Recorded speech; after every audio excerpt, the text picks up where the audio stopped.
She spoke to it not just in a traditional sense, but in a technical and a vocational sense. Because for her, they are the basis on which our future is going to be based, economically and socially. Education in this country has long held a sacred space in the hearts and minds of all Barbadians. As I indicated, it has been drilled into us from very early. The promises of success when you do well and the perils when you do not. But, Mr. President, education in 2022 must be based on more than the 3 R's. They must be based on more than just memorization, sir. It must be based on critical thinking and problem solving. And the work that the ministry has done and continues to do will push us further and further along that path. But I will come to that more later. First, I want to applaud the work of the ministry, sir. Forced into unfamiliar and extreme times by the last few years, our students and our teachers have felt isolated and separated, but they have persevered together. And the ministry has worked diligently, providing tools that one perhaps never expected to be the tools of education as much as they became, sir. Not a pen and a book, but a laptop or a tablet. I want to speak on a few of those achievements. Because the pandemic did not stop the work of the ministry, it intensified it, sir. It intensified the level of innovation among our teachers, who took long-held programs and things that they taught and instead turned them into innovative and engaging projections, sir, so that they could reach and engage their students across the screen and across the many miles of distance. It intensified the work of the ministry when it came to monitoring and evaluating, to help to look and see what challenges were being faced and to provide training and follow-up, to look and see where more work was needed and where more resources needed to be deployed, sir. And finally, I want to applaud the work of the ministry as it relates to counseling and support services. The last 2 years have been hard, sir. They have been hard on grown adults with years of experience. So I know they have been hard on our students. And so the work of the ministry with its private sector partners, providing counseling and intervention has been critical, and there is more to be done. So I want to implore Barbadians wherever possible, you are a part of this ecosystem. When you see trouble, when you see issues, raise them so that our students can get the help that they so desperately need in some cases. But the goals of the ministry, sir, did not stop as it related to broader areas, because I know we can feel that everything relates to COVID. But the work of the ministry did not stop, because you must plan and plant if you intend to reap, sir. And so the ministry has continued to plan and plant on goals such as the school nutrition plan, which is a national effort that the ministry led, aimed at giving children healthier food and teaching them about healthy eating. This is now to be implemented, and that work is reflected in these estimates, sir. And that work is also expected to present a difference in behavior, sir. Because as we all know, sometimes what we eat has the tendency to affect the way we behave. And that is no better seen than in young children who are naturally turbocharged, sir. But when added sugar comes into play, somehow seem to get an extreme burst of energy, which can result in classroom disruption and the inevitable sugar crash. And so, the implementation of that work will see a change in the work product of the school meal services, sir. And so we anticipate some measure of assistance in those areas. But perhaps the biggest task of the ministry to come is the work that is being done in the education and reform unit, sir. It is one of the major objectives of not just the ministry, but of this government, sir, to provide for reform in our educational system, to tightly link what is being done in our educational system to what we need as a country, to provide for a holistic training of our students, sir, not just in the traditional sense, but in the technical and vocational sense. This unit has spent its time in planning and preparation and is ready for the implementation, sir. But I want to speak to Barbadians because I know how eagerly we have been awaiting this reform. But reforms such as this do not come about in one fell swoop. Reforms such as this happen in ever-widening steps, point by point, taking care of the margins, sir. And I want to applaud the ministry because they have not just been planning, but they have also been implementing where necessary. Coding and robotics across this educational sector has been one of the things they have been implementing while they're still been planning and planting, sir. To give our students an understanding and a look beyond the traditional sectors that have been available to them. Because that is the point of true reform. To look at this country in a way to move us away from where we have been traditionally locked, sir. In the 21st century, Barbados has spent its time locked into doctor, lawyer, bank manager. Later, that opened up into teacher and policeman. All noble professions, worthy of aspiration. But in this 21st century, we must show our children new skills. We must provide them with new opportunities to join us on the world stage. We must also be able to provide for certification and growth. Sir, this is part and parcel of what diversifying our economy means. It means diversifying our skill sets. It means providing for the needs of the country and of the market, sir. And before anyone thinks to themselves, these are but pie-in-the-sky notions, I want to point them to the work being done by SJPI. Because their work, for me, reflects that kind of visioning, that kind of understanding that you must change with the tides when necessary, sir. SJPI continues in the technical and vocational realm to expand their offerings. Drone technology, photovoltaic electrical installation, wind and energy advisory, sir. Further to that, I want to speak about one small area, sir, that of 3D printing. Because in a time when the rest of the world closed its doors, at a time when Barbados was at risk of not having the necessary equipment, SJPI was able to see the problem and be able to 3D print masks and shields to ensure we would not go short, sir. And I know I speak of that because I led the program, sir.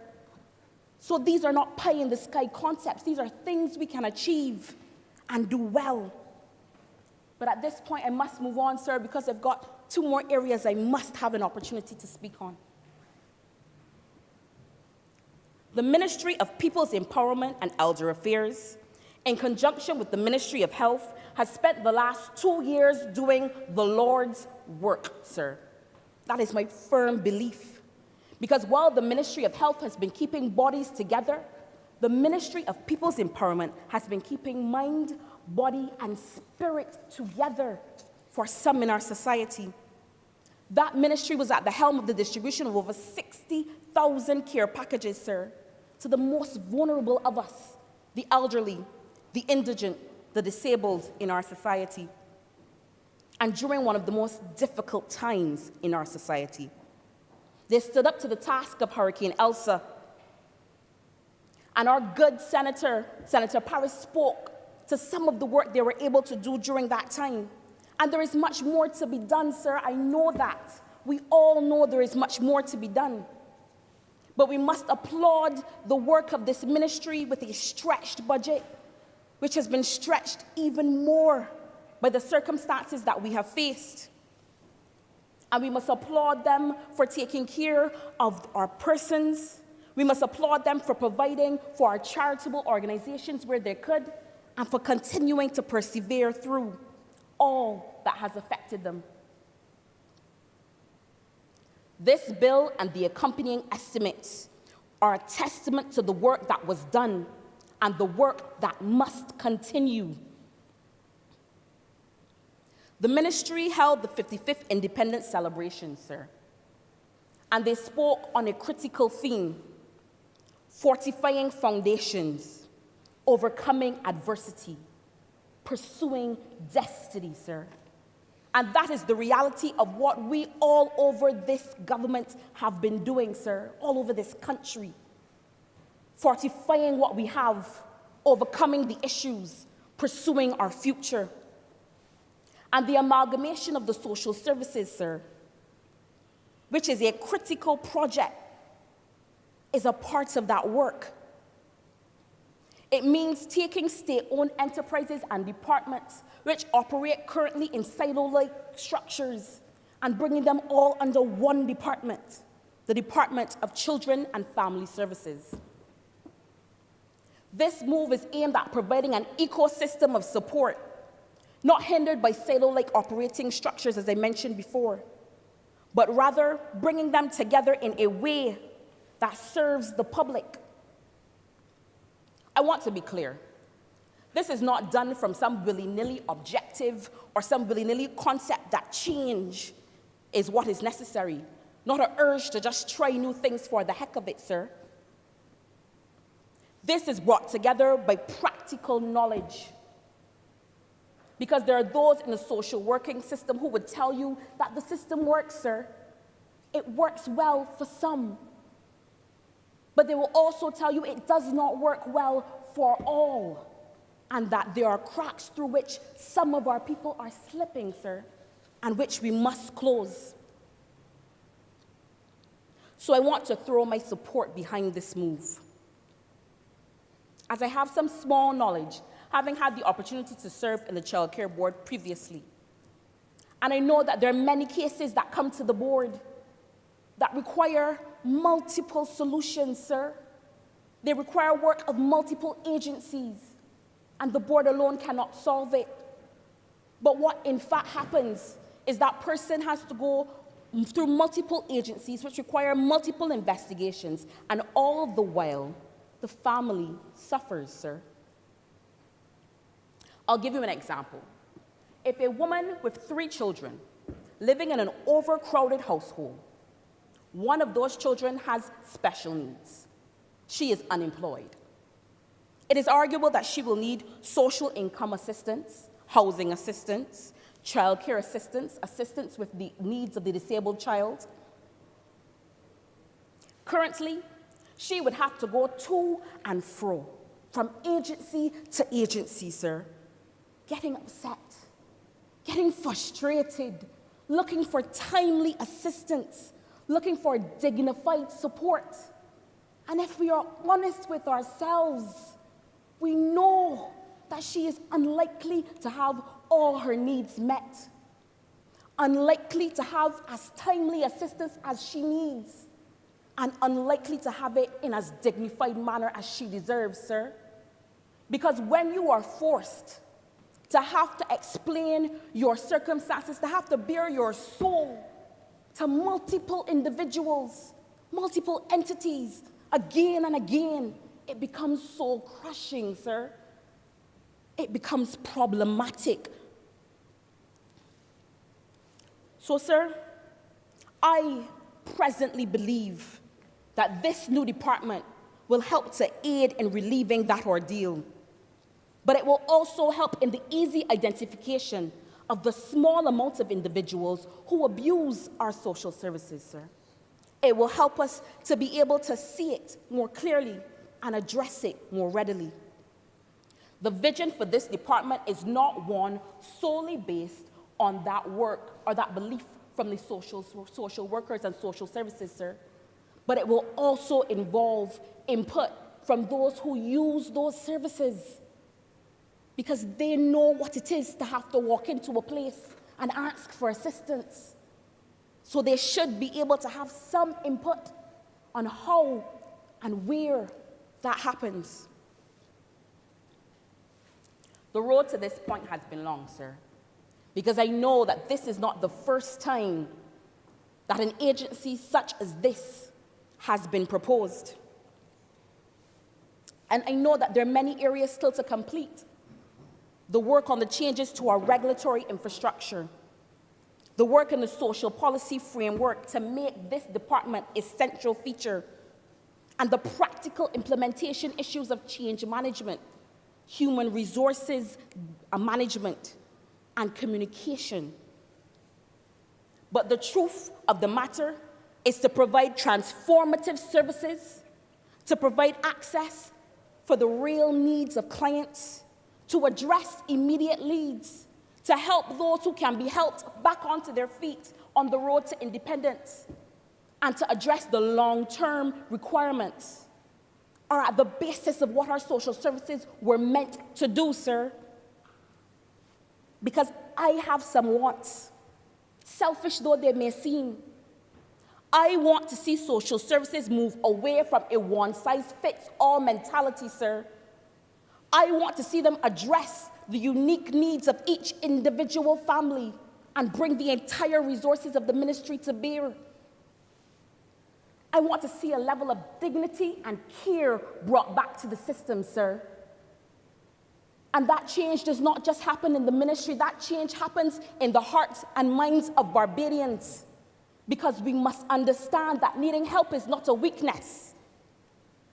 And because you are down does not mean you are out, sir. So I pray that this move assists in bringing on transformation. Because I know it is not easy, sir. I know that there are many cases that are brought to light only in the newspaper.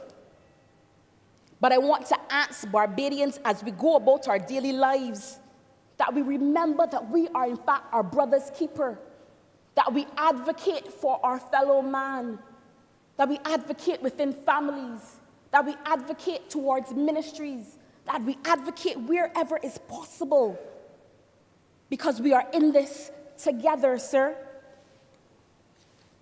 And so, I also want to take this time to slip in a plea for our elderly, sir.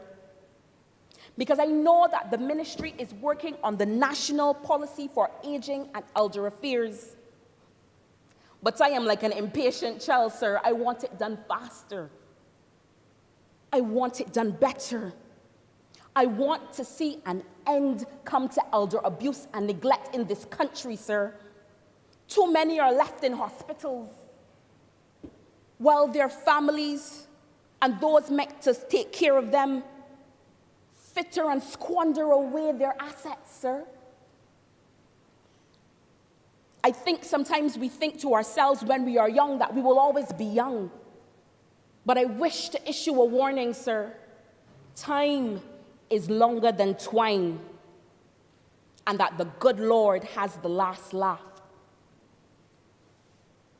And therefore, sir, I hope that this new piece of legislation features and addresses abuse not only in physical form, but in economic form, psychological and emotional form, sir. And that it provides not only fines, but custodial sentences where it is deemed necessary. Our elderly need to be cared for, sir. Further, I want to add one more plight before I move on. And that is for those disabled persons who are left in the care of the Child Care Board when they are young and who age out of the system, sir. I don't think many Barbadians understand that most of them still remain with the Child Care Board. Because the board cares and it will care for its children, sir. But I believe that more can be done for them.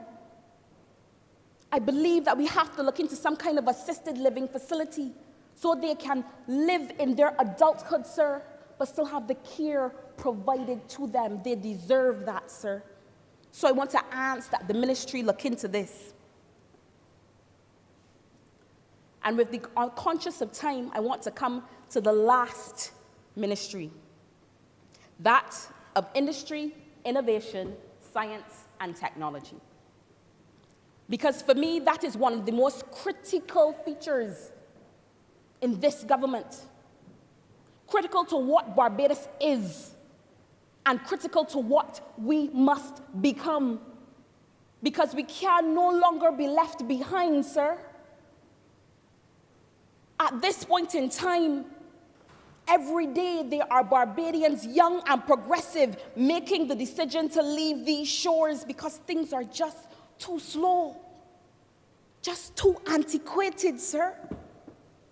And the work of this ministry is part and parcel of how we overcome this. In 2018, it was clear that we had been left behind, sir, because it was easier for me to do business with a man in Timbuktu, to pay him, than it was for me to do business with my own government in Bridgetown. That is but one of the many absurdities that existed. And there are some which continue to exist. But I believe that we are closer to the light than we were.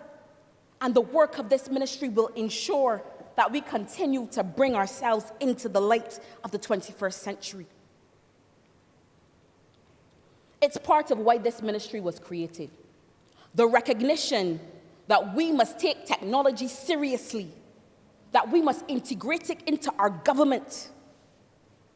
And we must not do so merely within the context of a ministry that stands by itself in Warrens, but rather operating across ministries to make sure we are improving the lives of our people, sir, all throughout the government. That is why in 2022, there are a range of government services that I can contract and pay for online. That is the work of the Ministry of Industry, Innovation, Science, and Technology, sir. And may it continue. And its work is reflected, its future work reflected in the estimate, sir. I want to make clear, I want Barbadians to know the programs and policies that are in place, that are being actioned every day in their name, sir, because it is for their betterment. Mr. President, I want to speak about modernization and digitization for a short bit, as I know my time is drawing short. Another 14. I want to speak in some small part to the National ID project that is about to launch, sir, that will see the replacement of the long-suffering laminated cards towards the move for a true identity card that would remove the need to walk with 3 pieces of documentation just to prove that you are indeed your mother's child. Barbadians are tired of that, sir. And we are ready to see it happen. I know we're tired of talking about it. We are ready to see it. But I want to speak to Barbadians today. I want to convey to them that I understand your need, your want. But I also want to say that the ministry needed to take its time to make sure it was done right the first time, sir. Because all good things come to he who waits. And so I know we are ready, because I know the shame of walking internationally, being asked to present some form of ID, to proudly whip out this Barbados card that you are so proud and filled with pride in, sir, only to have someone look at you with a bit of pity and tell you put that away and bring your passport. So I know we're ready for it. I also am ready to see the expansion of the scope of work of the government's digitization center, sir, which is focused on ensuring that all the files held in back rooms are digitized and made useful in this country, sir. Mr. President, I know what it is to request a document from government and to have to wait weeks, because some poor government employee must trek to wherever they are stored, climb into back rooms among dusty, dusty boxes, hope that he has found the correct box, and also hope that the ravages of time have not created a bigger problem, then to scan and deliver that information to you.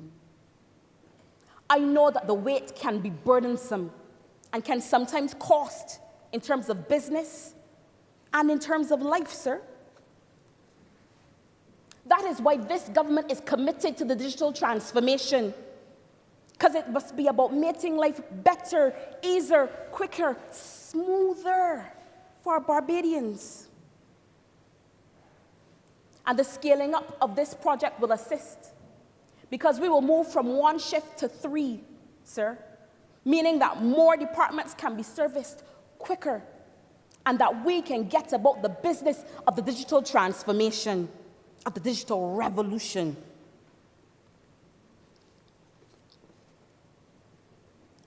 I know that we are ready, sir, and that this ministry is engaged, because we have seen as Barbadians what can happen when we move away from doing things simply because it has always been done that way, and instead strip the processes down and rebuild with a mind to what is necessary for the people of this country. And this is why you can now get a police certificate of character in 24 hours rather than 2 to 8 weeks, sir. And the final aspect that I want to discuss for this ministry is important, because we all have to think about it in our daily lives. But this ministry has a task of thinking about it for the whole of government, that of cybersecurity. I bring this up because 2 to 3 Thursdays ago, there was a cybersecurity incident. The relevant alert system sprang into action. The relevant task force was deployed and security protocols enacted. The threat was assessed and actions taken to protect government and its information. That kind of quick and decisive action does not come about by chance, but rather by forward thinking, visioning, planning and planting, because you must at some point in time have to reap, sir. The reality is, threats will come. It is inevitable, sir. As my mother used to say, once you're breathing, troubles can come.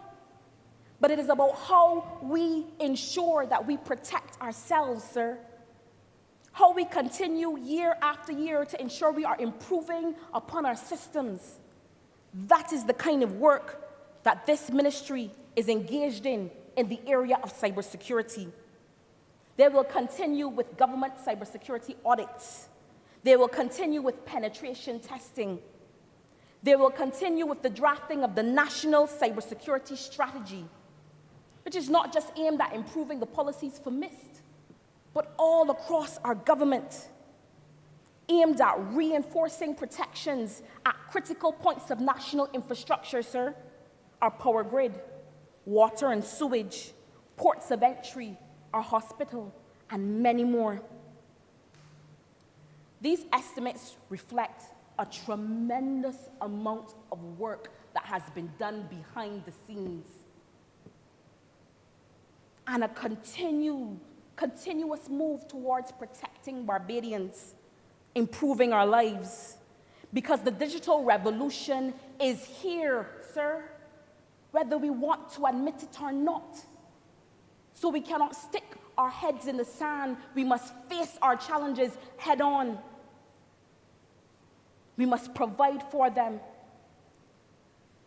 The Prime Minister has often spoken of the digital revolution, of the need to transform us to be digitally enhanced and digitally secure, not just for ourselves, but for those who visit us, sir. She has made clear that this is part and parcel of how we deal with global competitiveness coming into the 2022 and how we will deal with it going forward. And I know that the ministry is prepared to do it, sir. Finally, I want to say this. There will always be armchair economists, sir. There will always be those who feel themselves better equipped to handle the issues that we face. But as Barbadians have proven for the second time, we trust no hands better than those of Prime Minister Mia Moore-Motley and the BLP government, sir. And so, we are ready with the passing of these estimates to see the business of this country through. Mr. President, I am not a lawyer, nor am I an economist, but I am a child of this country. Born in this country, yes, but built by this country. And so every time I stand in this hallowed chamber, I will ensure that I speak on what is best for Barbadians and what is in their best interest, sir. I commit to that. And with that, sir, I am obliged to you. Thank you very much, Senator Roberts-Odo. Senator Nurse.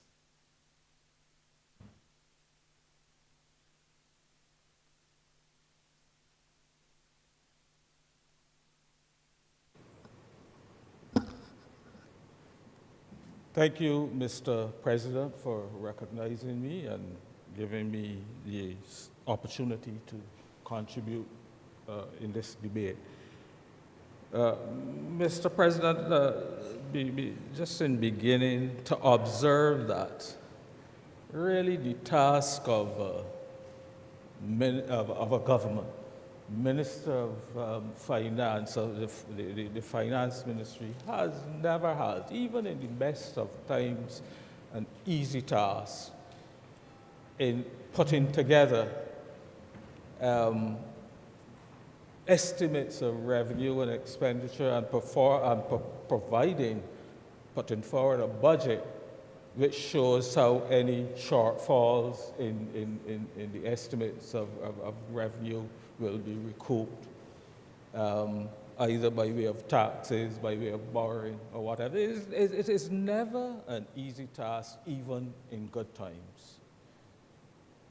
So if we add to that the events of the last few years, we begin to understand the difficulties in which any government, this government as it happens to be, has to manage the economic and financial affairs of this country. And it just seems that we have, I shouldn't say a stumbling, we have been moving not through any fault of this country from crisis to crisis since 2020. Still dealing, of course, with the pandemic, still going through the issues relating to the effects of the volcanoes, the hurricane that affected us. And now this year, when we thought that we would be moving on into a world that is getting back to some level of normalcy, the crisis and the war in the Ukraine adds another layer of crisis issues that the government has been forced to deal with. So it can't be easy. We acknowledge that a lot has had to be done in the years leading up to this year. We recognize the excess amount of money that government has had to spend because of COVID, and it's still spending because it's not entirely over. While we've gotten over the bump, we still have some way to go. And it is in that context, therefore, that one must assess how well the government has been able to do or to put forward some proposals which can see us through these events of which I just mentioned. And what it means, of course, for us going forward. We know, of course, the level of revenue that government would have lost. We know the impact on gross domestic product, which has got to be built back up. And so, therefore, one of the more important things initially, or for the government, would have been to see how to get that growth, the level of growth, going again, and to see how we can stabilize our economy, and at the same time, of course, protect the vulnerable people in the society who, in whatever circumstances, we always have to make sure that there's a shield to protect them, and that they're, because they're like all of us, are entitled to a decent living, and therefore the level of humanity and so on, which we have to consider when government prepares its budget, particularly the social parts of the revenue, of the expenditure budgets, to see that those parts of the society are well taken care of.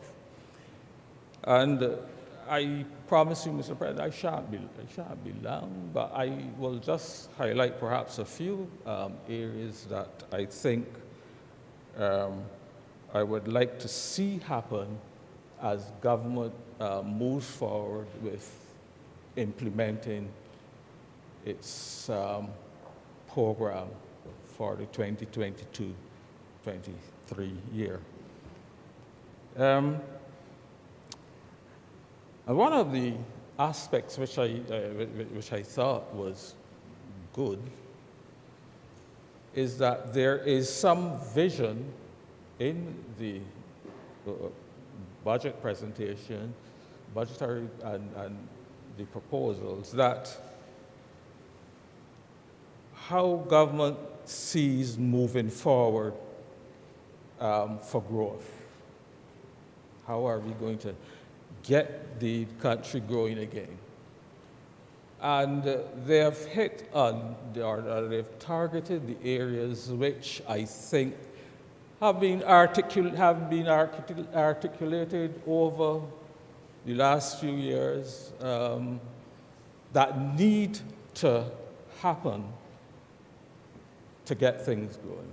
I speak, of course, of the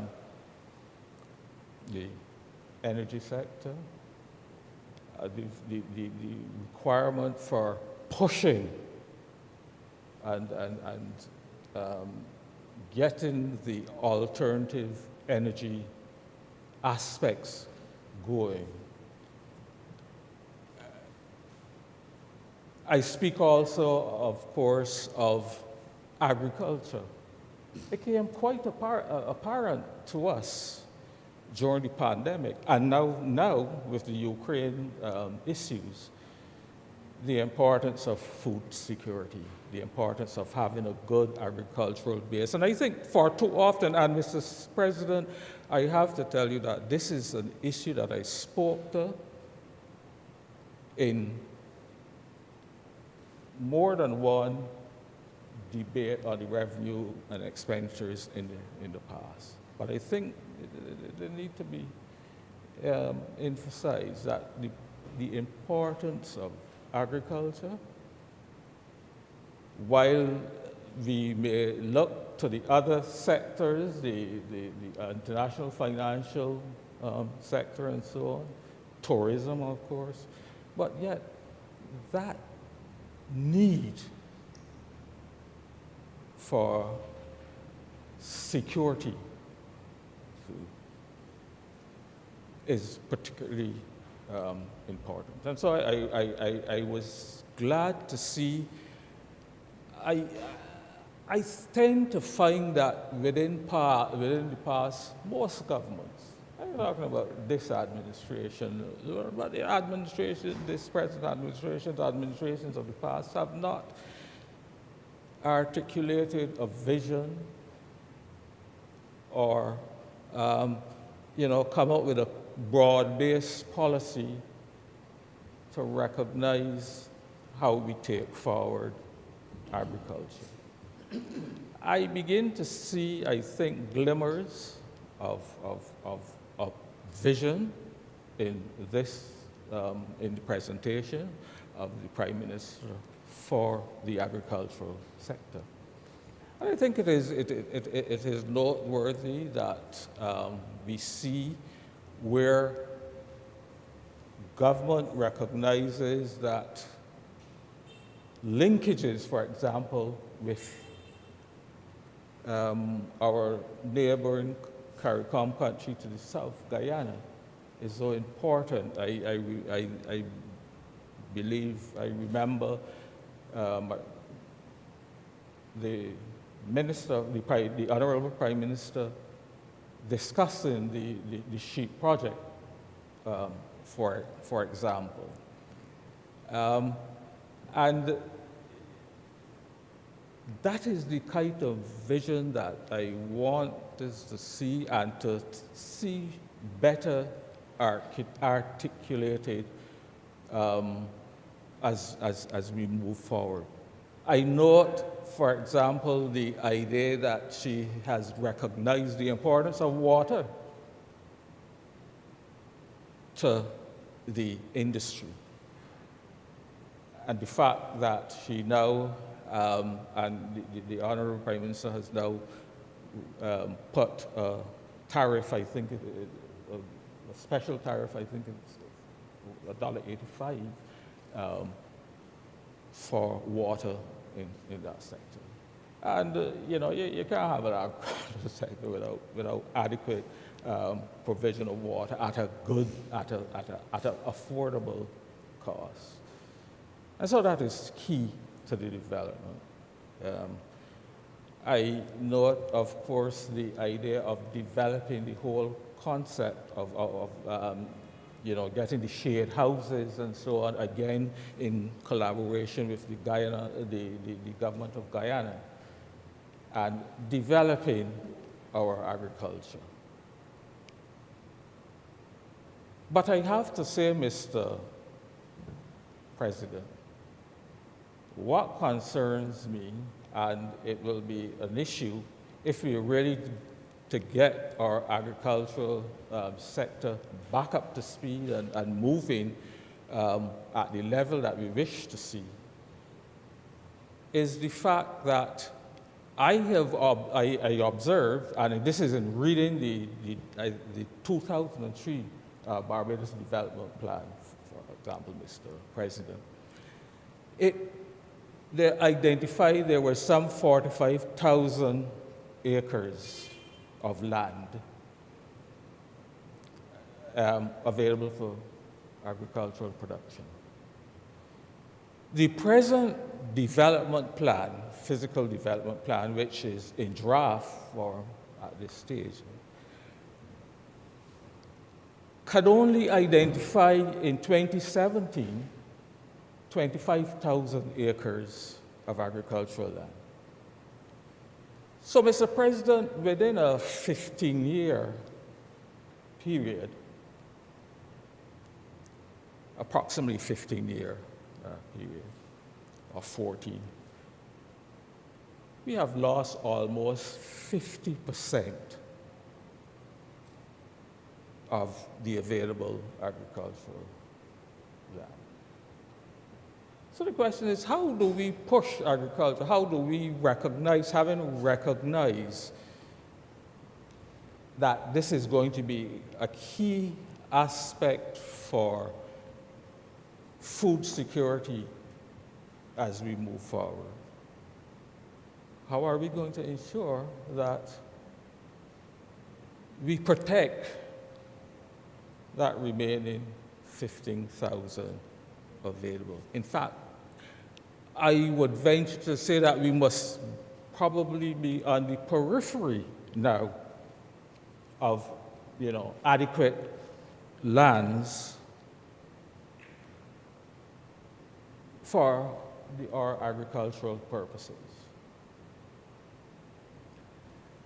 And that observation is glaring, and I raise it because the government in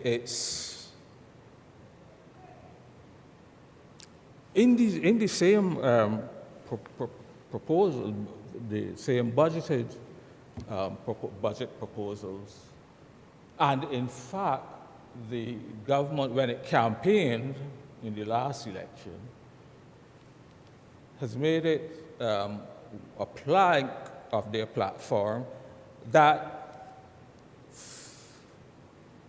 they intend to have built 10,000 houses over the 5-year period. So my question is, where is the land going to be coming from? Where is the land going to be coming from to satisfy that requirement for space to meet that objective of the government? And government has to balance. What I'm saying is that there has to be a balance in that. Government has got to make sure that they're not going to be using up or withdrawing that remaining agricultural patrimony to provide land spaces for housing development. We have got to use what is available for agriculture and to see that that is properly protected. Now, that does not mean that you're saying you're going to abandon your proposal for your 10,000 houses in 5 years. What it means is that I caution government, therefore, not to take the easy route, not to decide. The easy route, of course, is to take agricultural land and use that for housing. So look for the alternatives. I am aware, for example, Mr. President, that there's lots of developed land which have been given permission for development, for housing and so on, which today is stand idle. There's still a lot of spaces within the city as we move out, as we know what is happening in Bridgetown, Mr. President. And government has signaled its indication in the past or hinted at doing housing projects within the inner cities. I recall hearing of plans, for example, for the old Treasury building to be looked at as a possible housing area for housing. And so the point I am making, Mr. President, is that, look, we can increase the densities, perhaps in those areas, the housing densities in those areas, by looking for strategies such as now apartment, condominiums,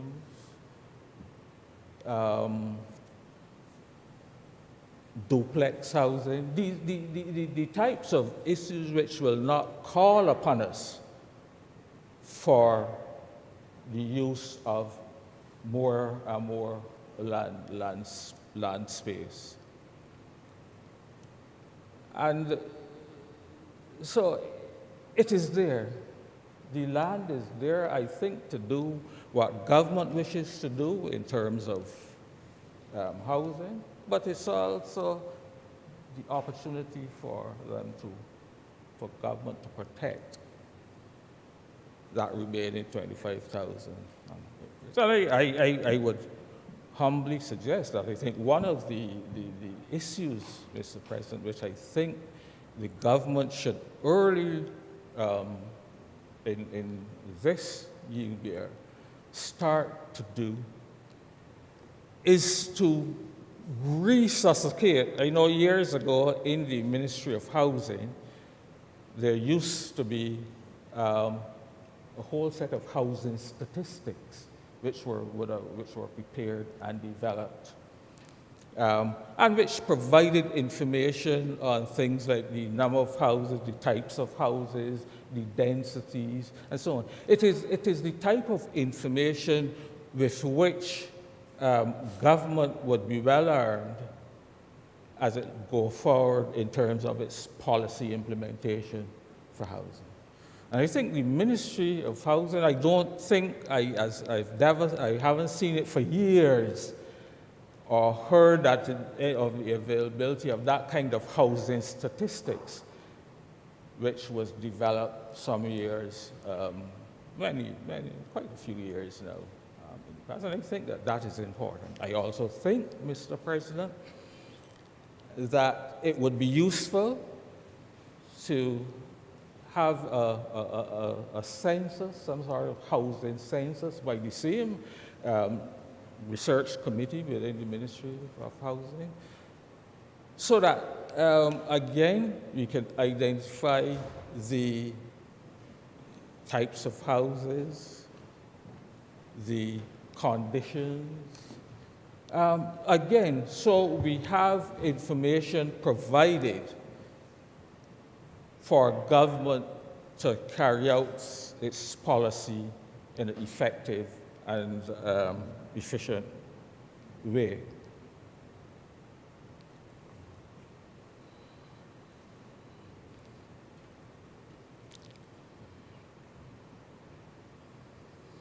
I would also, in similar fashion, having spoken about the question of the agricultural land, I would also, in similar fashion, recommend another agricultural census, and as I said, agricultural development plan, which I am sure would be of immense value, again, to government in terms of its policies as it move forward. Mr. President, so that is the area of agriculture, and that is having set a vision and a proposal for getting agriculture going. Those are the things that I see that will be necessary. Allied to that, of course, is another issue which I just wanted to touch on, and this is the whole issue of planning, physical planning, the whole issue again of the various capital developments, both in the private and public sector, which were articulated again by the Honorable Prime Minister, and which is she expects to get going within a very short period of time. But I want to raise it in the context of issues which need to, again, to be resolved. And I'm thinking of the planning, the town planning issues. Mr. President, you know, again, 2019, and I had the good fortune, I think, of being part of that parliament which debated the new town planning, 2019 Town Planning Act.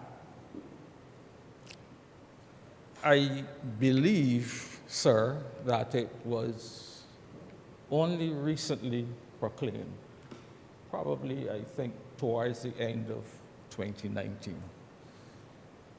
But that requires, of course, a completely new shift in the operations of the planning department. it has, in my mind, relegated to some extent the importance of the chief town planner. Because a lot of the functions have now gone to a board. And will have to, and in fact, the chief town planner will now only act at the directions of the board. I want to raise those issues because, as I said, it has only been recently proclaimed.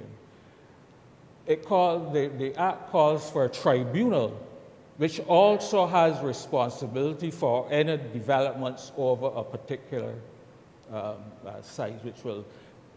So the tribunal, as I understand it, has two functions. It will look at developments over certain sizes and with various issues, but it will also be hearing appeals of the board. I don't think the tribunal is in place as yet. I know that the board is still the board is still in the process of having itself properly formed and working and so on. I know it's only recently that the director has been appointed. So the point I'm making is the importance of getting that whole department of government up and functioning, because you are going to be depending on the town planning people to be able to give decisions in a timely and efficient manner. We don't want to hear that all of these investments which the Honorable Prime Minister foresees happening, that you hear, but they can't start because they didn't get planning permission. But that has been we hear that over and over and over again.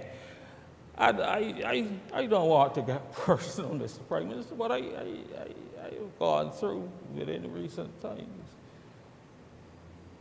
issues of also trying to get some permission. So I know that it can be a very frustrating aspect. And you don't want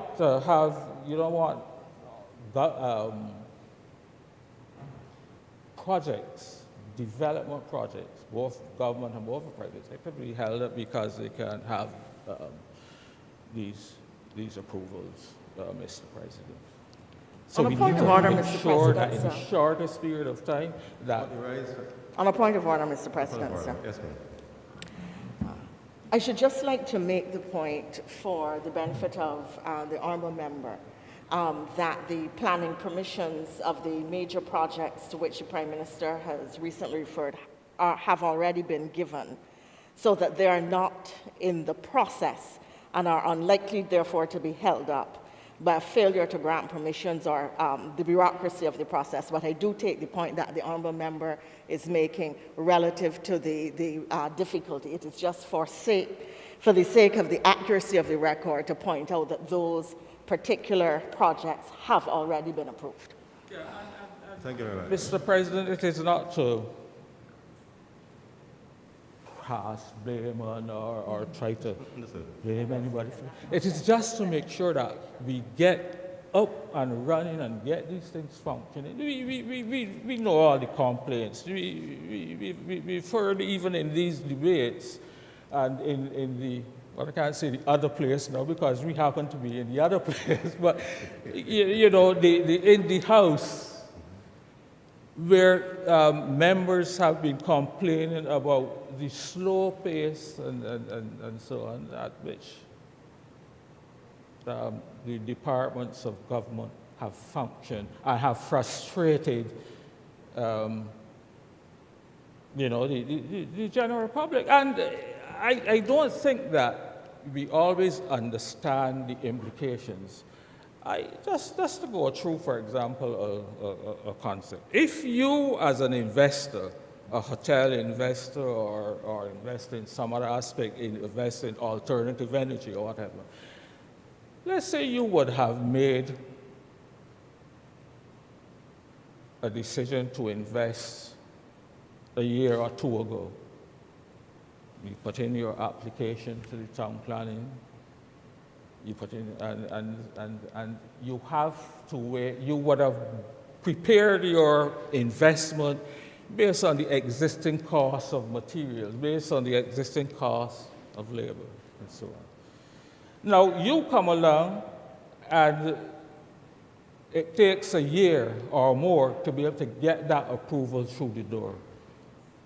In the context of what has happened within the last two years, you now have the situation where we know the impact of freight charges on our imports. We know the impact that the Ukraine war is having in terms of our oil. Now, when we factor in now that imports or inputs into the building industry are to a large extent imported materials, then we realize that because of that delay and not being able to get started at the time we intended, it could suddenly have an impact on the investment cost of a significant increase. So you now have to go back and reassess, reevaluate the whole project to determine whether or not it is still a feasible project and whether to proceed. Now, I don't think that we always at times realize that. We believe that business people are always maybe, don't always looking to cast blame on the public sector.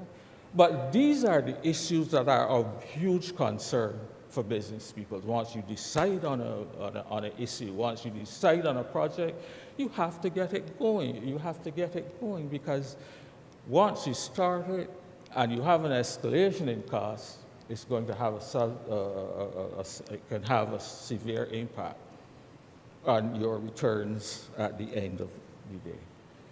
And the same thing with energy, sir. The same thing with alternative energy, sir. Complaints that we have been hearing for the past year, 2 years, about the length of time it has been taking to get approval for your energy project. I am glad to hear Honorable Senator Thompson speak to these issues and to recognize, just like me, that of the importance of moving swiftly on it. I don't know if the board, the new board, I think it is called the ALPA board, which has to approve those alternative energy projects. I'm not sure if it has started its work or if it has been constituted as yet. But there again, we need to make sure that we get going as swiftly as we can. And so, Mr. President, if we can deal with those issues, if we can see a more timely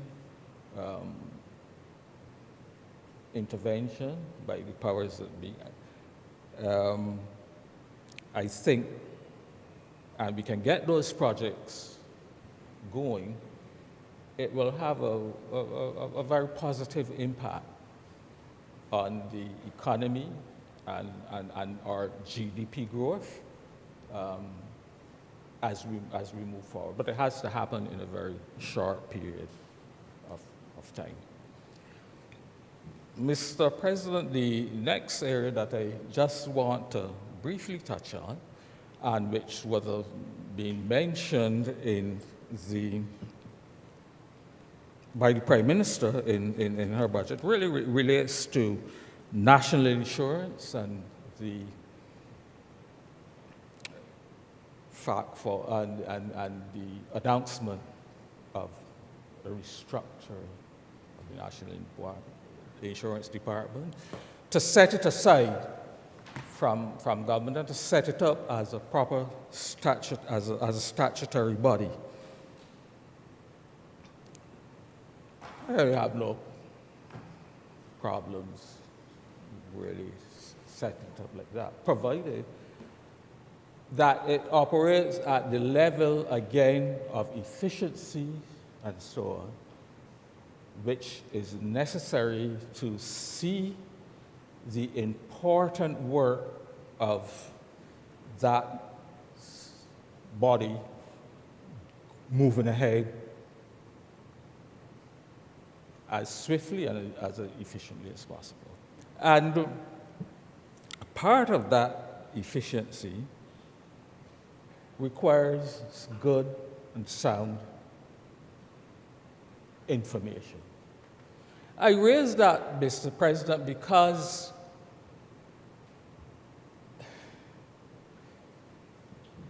the Auditor General's report, the latest Auditor General's report of 2020, which was laid in 2021, highlighted the fact that the National Insurance Department right now has not had an audit, produced an audit since 20, and don't let me misquote, but it says the National Insurance Fund has been established to allow for eligible Barbadians to benefit from programs established to provide monetary benefits to seniors and others who meet qualifying criteria. The audit of the accounts of the National Insurance Fund continues to be a challenging exercise. During 2020, the audit of the 2011 financial year commenced. However, this has not been completed. There was a number of significant errors in the accounts, and the department has requested some additional time to try to attempt to correct them. And he goes on to say, in my previous report, I had indicated that in order to bring the audit of the fund up to date, there needs to be the submission of accounts and supporting schedules in a timelier manner, and that if current trends continue, the office would be hard-pressed to complete the audits of more than 2 to 3 years during 2020. This pessimistic assessment was not even realized, and this situation remains unacceptable. Some efforts are being made to improve the situation, and my office will ensure that the relevant resources are available to complete the audit, and when the accounts are brought up to date and are presented for auditing. So 2011. Senator Nurse, just for the record, could you indicate what you're quoting?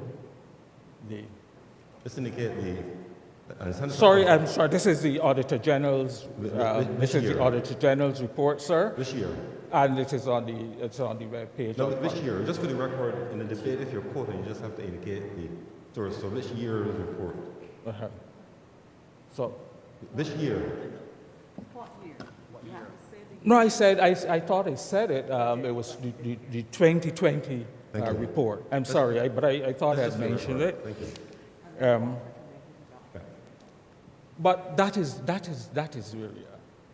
So how can we go forward to establish this new body when, obviously we don't even, from a financial perspective, we really don't even know where we stand because we haven't had any audited report since 2011. So this is an area, again, that we need to resolve. We need to make sure that all of these difficulties and all of this confusion is not carried over into this new body. Otherwise, we really will be spinning top in mud. And so I call on whoever the powers that be, whoever they be, to make sure that we get it right when this new body is established. And I can also mention in the same Auditor General's report, of course, the unemployment fund. There again, their audited accounts are only at the stage of 2013 and 2014, Mr. President. And, I can go on. I can even mention the Queen Elizabeth Hospital, Mr. President, again. They're up to 2011, and the accounts for 2012, 2019, we don't know. So we cannot continue like this. We can't. We have to do better if we are to achieve these very worthwhile projections that the Honorable Prime Minister and her Ministry of Finance has set going forward. So I think in terms of pension reform, I think definitely it has to be done. But I think that I would also like to suggest not only the administrative aspect of it, which is, of course, the setting up of this new body, but also to recognize that the whole National Insurance Fund needs to be completely reassessed and reviewed again. The last actuarial review, if memory serves me correct, and it would be subject to correction, I believe was 2017, but I stand corrected. But the point is that I believe actual review is now due. Again, that is important. And this is why I'm saying that we have to look at the whole national insurance structure again. Because when we look at what has happened to the demographics in terms of age in Barbados, both the last couple of decades, we recognize that what used to be a pyramid has now changed somewhat to something like a mushroom, where you have much more people in the 60 and over, the 50 and over age groups, which of course has significant implications for the ability of the national insurance to have adequate financing and funds available to provide the pension benefits for that growing number of people who have now reaching pension age. And so I think it's not only to look at what the pensions of the public sector, which government has done and has indicated, that now in order to have a full pension, one would have to go to an age of 40 years to be able to have a full pension vested. So there is obviously a suggestion to me that in the public sector, they're looking at public sector pensions, but I'm saying that as overall, we need to take into account the pensions provided to general public by the National Insurance Scheme and make sure that we make whatever necessary adjustments that will be required to make sure that that fund can adequately finance the pension liabilities in the years ahead. And of course, we know that the investment portfolio probably would not have been performing at its highest within the same time frame. We know that there would have been a significant impact on the funds when government would have done its debt restructuring back in 2018.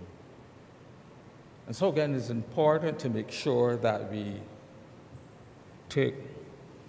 look at those investments, look at the level of return of those investments to determine whether or not they're going to be adequate. If we determine that they're not going to be adequate, how do we adjust the pension benefits to make sure that they're still adequate to provide the pension going forward? So those are very important issues, I think, that we have to take as a whole and discuss pension issues as a whole and in a more holistic manner, because as a matter of fact, the Prime Minister also indicated that from this year, or from the new financial year, that National Insurance is going to have the responsibility for administering all pensions, government pensions and private pensions, and so on as well. So that is very important. And just to throw in a little thing here now that I am on pensions, and the fact that it may very well, when we do that actuarial review, prove to us that, we have some substantial difficulties.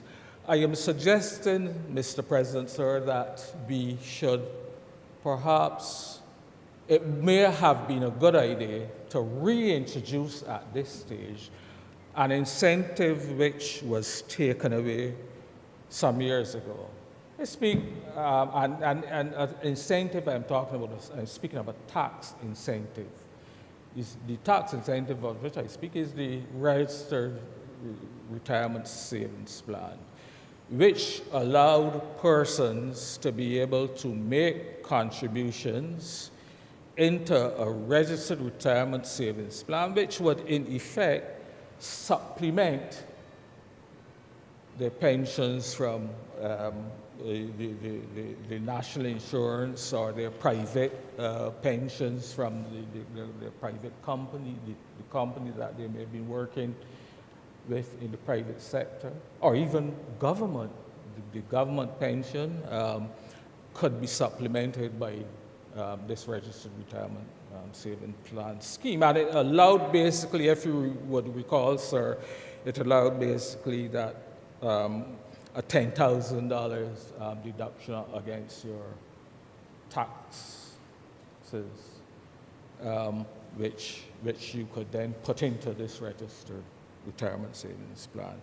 And it may have been time, and I think it is probably timely that something like that. I know, of course, government will say it's hard pressed to be able to give more tax allowances and so on, but it may in fact help to cushion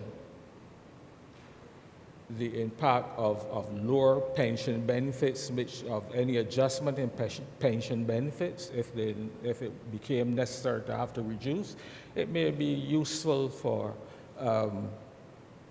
retirees to have that fallback. And so I throw that out as well. Mr. President, the other thing I just wanted to say, and I know that time is running on, is just a quick mention of education.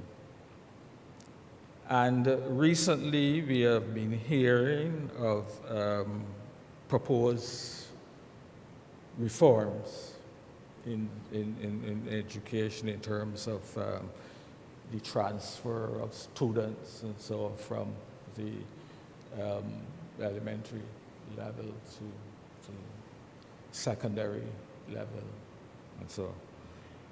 And again, we have been talking recently within the past few days a lot about consultations, the importance of consulting with your various constituents and getting the feedback.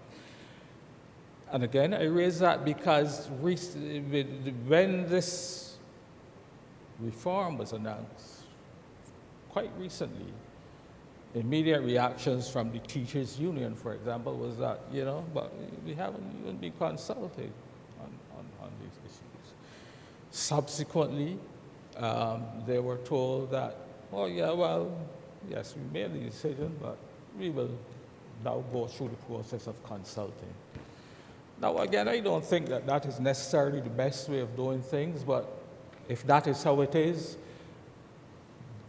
the point is that I am urging all of the powers that be, the various educational experts, and I'm not an expert, so I'm not going to get into it, but the various education experts, the teachers, the teachers' unions, the parent teachers association bodies, all the various bodies which have, which will be impacted, and the general public as well, be given that opportunity to look at what is being proposed, articulate what their feelings are, and then, if necessary, and we have to rethink or relook at what has been suggested, that we do so before we implement it. And I would strongly suggest that you look at the case of Bermuda, for example. They are in the process, of course, of dealing with issues, educational issues, so just now, and they're speaking about the elimination of middle schools and so on, and looking to introduce these other aspects, some of which are hinted at in our proposed new reform. So I would strongly suggest that we look at that as well and take that into consideration, take their experiences, and make sure that any shortfall, any pitfalls and so on that they would have had, that we can avoid them. But the point is, there's a lot to be done. We are going through a new system. It means new training for teachers. It means an understanding of it means how we look at our resources. Are we going to have resources, Mr. President, to be able to do all of these specialist teachings and so on, and in all of these various schools that are going to be set up? Do we have the resources? Do we have the training? And those are the things that we will have to look at and to make sure that they're in place. And I fundamentally don't have any big quarrels about the elimination of the 11 plus. This is not an argument for retaining the 11 plus exams or not. I think that it's a question that has been knocking around for a number of years now. And if the present minister and the ministry is going to take it and grapple with it and make sure that they're putting a new system in place, all I'm saying is just let us go through the process so that we end up with a system that is good for our Barbadian community, that is robust, and that will see us through for a number of years to come, sir.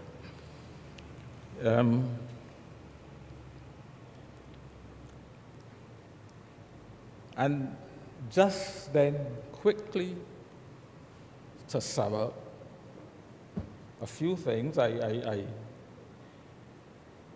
in my presentation in the last budget, actually, Mr. President, I specifically remember speaking a lot about the whole issue of electric vehicles, for example. And I remember specifically suggesting that maybe the whole idea of duties on electric vehicles needed to be relooked. And in fact, if we were going to nudge the general population towards shifting, making that shift, there has to be some incentive. And so I was very happy to see the level of incentive given.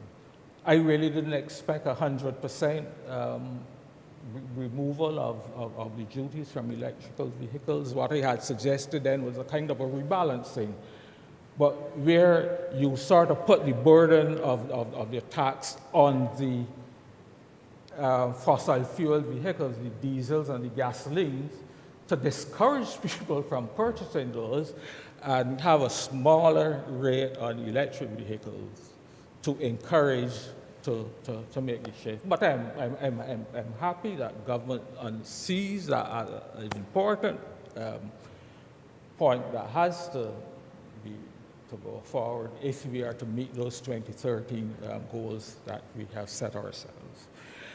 And the other thing I would just like to briefly touch on is, again, as part of that whole process, the Honorable Prime Minister has said that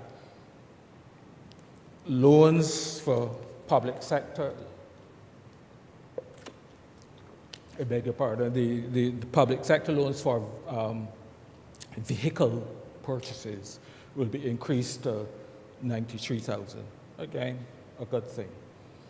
The only question I would have is that I believe public sector car loans usually tend to be repayable over, I believe, a 5 to 7 year period, depending on if it's a used vehicle or if it's a new vehicle, and so. But that loan limit was $50,000. So my question is, are you still going to maintain those 7 year or 5 year repayment period? Because it means that you could very well be doubling up the installment payments required from the civil service. And I don't know that the level of salaries and so on in the public sector is going to be adequate enough that within that same 7 year period you can repay the $93,000 as compared to when it was only $50,000 repayable in 5 years. So you may have to look at extending the repayment period for those loans so that you don't encumber the civil servants with these higher repayments such that it defeats the whole purpose of what you were trying to do in the first place. In other words, if the repayments are so high that civil service decided I can't repay, that much out of my monthly salary, so I'm going to have to stick with my fossil fuel vehicle, then it defeats the whole purpose of nudging or getting that movement towards electric vehicles. And that's not a big issue, but it's something that I'm sure that can be dealt with by the civil service quite easily. And so, Mr. President, those are a few of the issues I just wanted to raise and to opine on. I think overall, in the circumstances and in the context of which I spoke to at the beginning, it has been a pretty good effort to satisfy all the various constituents. I know that there's still cries from certain people about, certain pandemic taxes and so on, but I'm sure they can defend themselves, and we know what will happen because their banks will more than likely recoup that loss through the additional fees, and so on, which we always seem to suffer. But I think overall, I am comfortable with the proposals going forward, provided we can get that infrastructure and architecture that is necessary in place to see these projects through. And so it is with those few words, Mr. President, that I am obliged to you. Thank you very much, Senator Nurse. Mr. President, I beg Senator to, Cummins. Mr. President, I beg to move the suspension of the Senate for 15 minutes. The question is that the Senate be suspended for 15 minutes. That will bring us to midday. Those honorable senators in favor, please say aye. Those against, please say no. Methinks the ayes have it. The sit is therefore suspended until noon.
This sitting is resumed.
This sitting is resumed. We revert to announcements.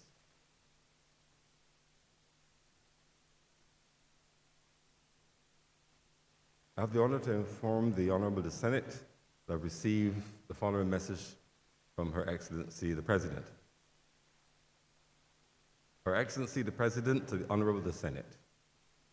Her Excellency the President has the honor to inform the Honorable the Senate that, in accordance with the advice of the Prime Minister, Mr. Gregory Paul Bertram Nichols has been appointed under Section 36(2) of the Constitution as a senator, with effect from the 21st day of March 2022.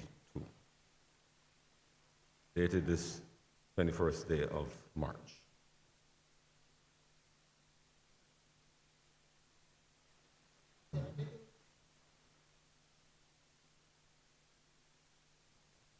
Please admit him.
I want to welcome and acknowledge the presence of Senator Gregory Paul Bertram Nichols, our newest senator. Welcome him, please. Senator Nichols, we look forward to, well, I'll give Senator Cummins the opportunity. For Senator Cummins, please. Thank you very much, Mr. President. On behalf of the government side and the Prime Minister of Barbados, I would wish to welcome my schoolmate and friend and newest member of the parliamentary party to the Honorable Chamber in the Senate. I look forward to his long experience in law, constitutional law in particular, both as a lecturer at the University of the West Indies and a practitioner in his own right, bringing that formidable experience to bear in this honorable chamber, Mr. President. I am confident that he will enjoy the full support of the existing members of the Senate, and I would wish to extend our congratulations to him in my capacity as leader of government business in the Senate. Welcome to you, Senator Nichols. Senator Nurse.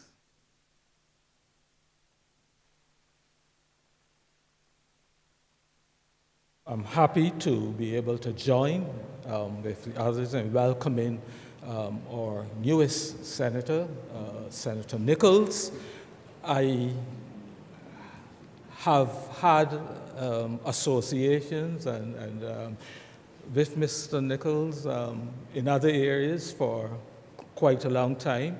I know of his capabilities, and I am sure that he will bring his expertise to bear on the debates. And I look forward to hearing his presentations in this session as we go forward. So welcome, Senator Nichols, and I wish you well.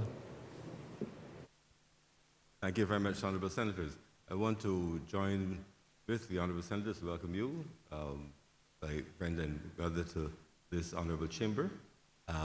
We look forward with interest to your presentations here. You're no stranger, of course, having served in this chamber with distinction previously, and we welcome you back for your second sojourn in what should be a very interesting and exciting session. Thank you very much. Senator Nichols.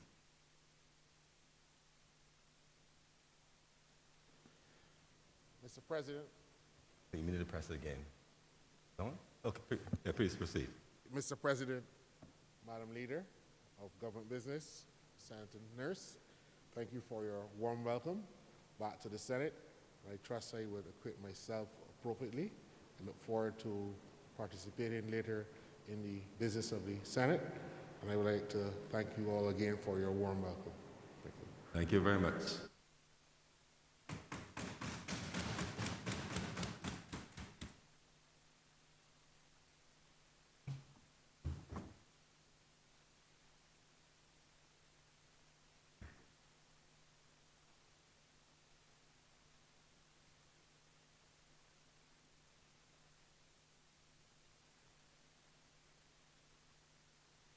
Reports from select committees. Mr. President, I'd like to move that the report of this Committee of Selection be adopted as presented by the Honorable the Senate. The question is that the report of the Selection Committee, which was circulated, be adopted by the Honorable the Senate. Those Honorable Senators in favor, please say aye. Those against, please say no. Methinks the ayes have it. The report stands adopted. It means, of course, the other committees are now fully formed and functioning as outlined in the Selection Committee report. Thank you very much. We revert now to public business. Senator Mr. Maynard. Thank you, Mr. President. Mr. President, I too would like to welcome Senator Nichols back to this chamber, and I'm sure that he will add life and energy to it. Mr. President, there has been lots of talk about the youth, and I, many years ago, came across a document that I felt was important, and I think I put it away too safely, so I could not find it. So I called on one of my young family members to help me. And what I thought was going to take weeks took about 15 minutes. And I want to refer to this document, sir, in my brief presentation. Sir, and this document is called the British Union Oil Company Report of 1947. And it's titled A Geological Investigation of the Groundwater Resources of Barbados. And its author is Albert Sen. Albert Sen is a famous Swiss geologist who did lots of work in Barbados and Cuba. And what prompted me, sir, to make this inquiry was when I was a boy not so long ago, there are many, many, many fan mills. And when I heard an announcement that we only had 122 water wells, I did not believe it. I could not believe it. And my family has lots and lots of old black and white photographs, sir. And every photograph in the country, there's a fan mill or two in the background. And this report, sir, bears that truth. The total complement of water wells at that time was 734. So I asked, what has happened to them? Have they been filled in? Are they now receiving sewage? They certainly couldn't have been reconstituted as rock. So they are there. And therefore, sir, there's an obligation by those in charge to find them, sir, and to record what their use is. Because with all the work that is being done with water, if we continue to contaminate the source,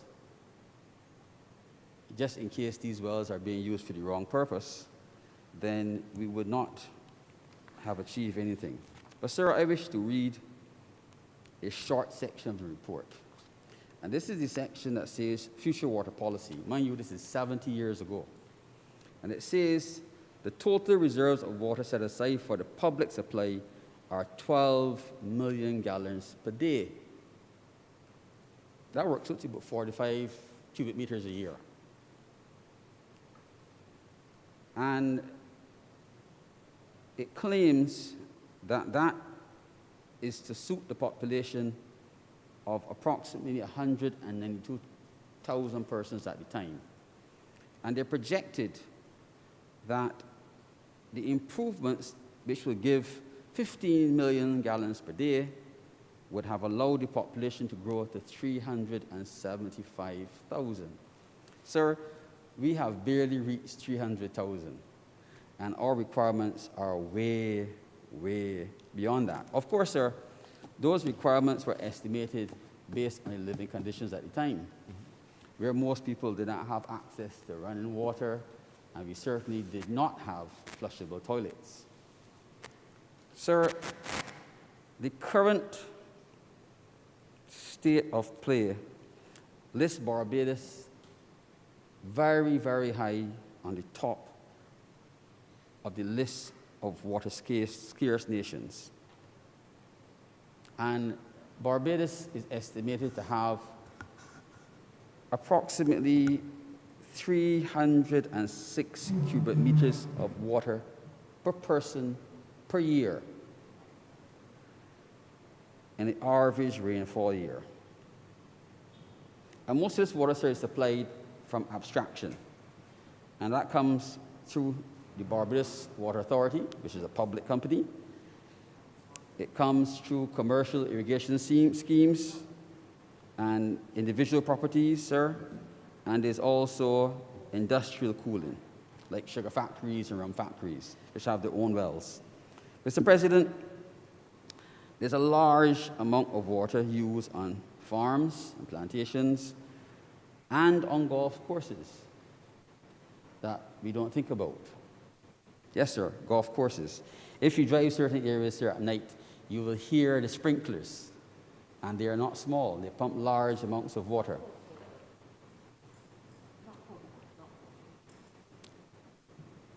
Sir, the abstraction done by the Barbados Water Authority is controlled on the abstraction generally is controlled by the BWA Act, Cap 389, and the Underground Water Control Act of 1953, Cap 283, which the Prime Minister, sir, I think the Prime Minister referred to it in her budgetary presentation, sir. There's also, sir, surface water, and it's controlled by the BWA Act, the Pori Spring Act, sir, and the well-known Free Houses Act. Sir, wells in this country, water wells, are supposed to be licensed. And the records to date do not match in any way what existed before, and it's a big problem. The Water Authority gets its water from 21 wells and 2 springs. And desalination. And desalination, sir, and all water production is a high-energy business. Now, this document, sir, spoke to the geology of Barbados and the sources of water, and even then, sir, which wells had high chlorine content. So some of the problems that we have now with high chlorine content in the water in certain parishes were recognized a long time ago. And the infrastructure, sir, which we have that transmits our water is not new. Some of it is 100 years old. And there have been, the work of replacing this infrastructure has started. It started in last administration and has continued in this one. But it is long, it's arduous, and it's expensive. But sir, there's also water by impoundment. And impoundment usually is surface water. And if you look on Google Earth, you can see sites, because there's no space in Barbados to store water underground, except at the reservoirs. So if you go on Google Earth, you can see places like Westmoreland, Claybury, Fraser's, Millennium Heights, and Farmers in Apes Hill, where the large catchments. And sir, all this water belongs to someone. And I am really pleased that this government has recognized that there's an economic value of water, whether it's potable water, sir, or sewage. That water has an economic value. So when, sir, years ago we had sewage flowing freely on the streets, that was money running away. Government has spoken about the plan for water reuse, for sewage water, that I'm sure will be, in time, it will be fully fleshed out. And the plan initially seems to be to supply that water for agricultural use and possibly, I suspect, for replenishing the non-potable aquifers. What makes the water valuable, sir, is that when we want to use it, it costs energy, it costs money for energy. And a lot of the money, a lot of the costs incurred is spent in either producing the water to the condition you want it, with desalination, pumping it from the ground, pumping it distance, and, sir, some is also spent in purification.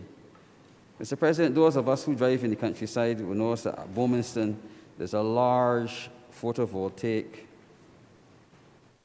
system.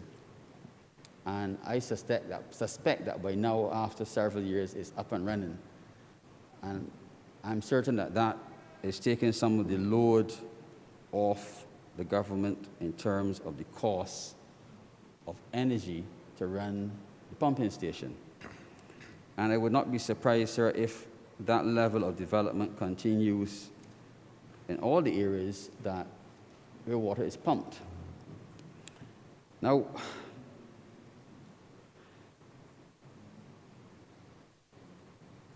some years ago,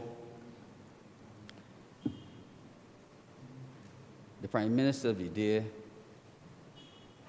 asked a senior town planner what he thought was the most important thing that was restricting development. And to his horror, the town planner said, "Sir, water." And the Prime Minister opened his eyes very wide and said, "What?" And he said, "Well, sir, without water, we cannot open new areas for development."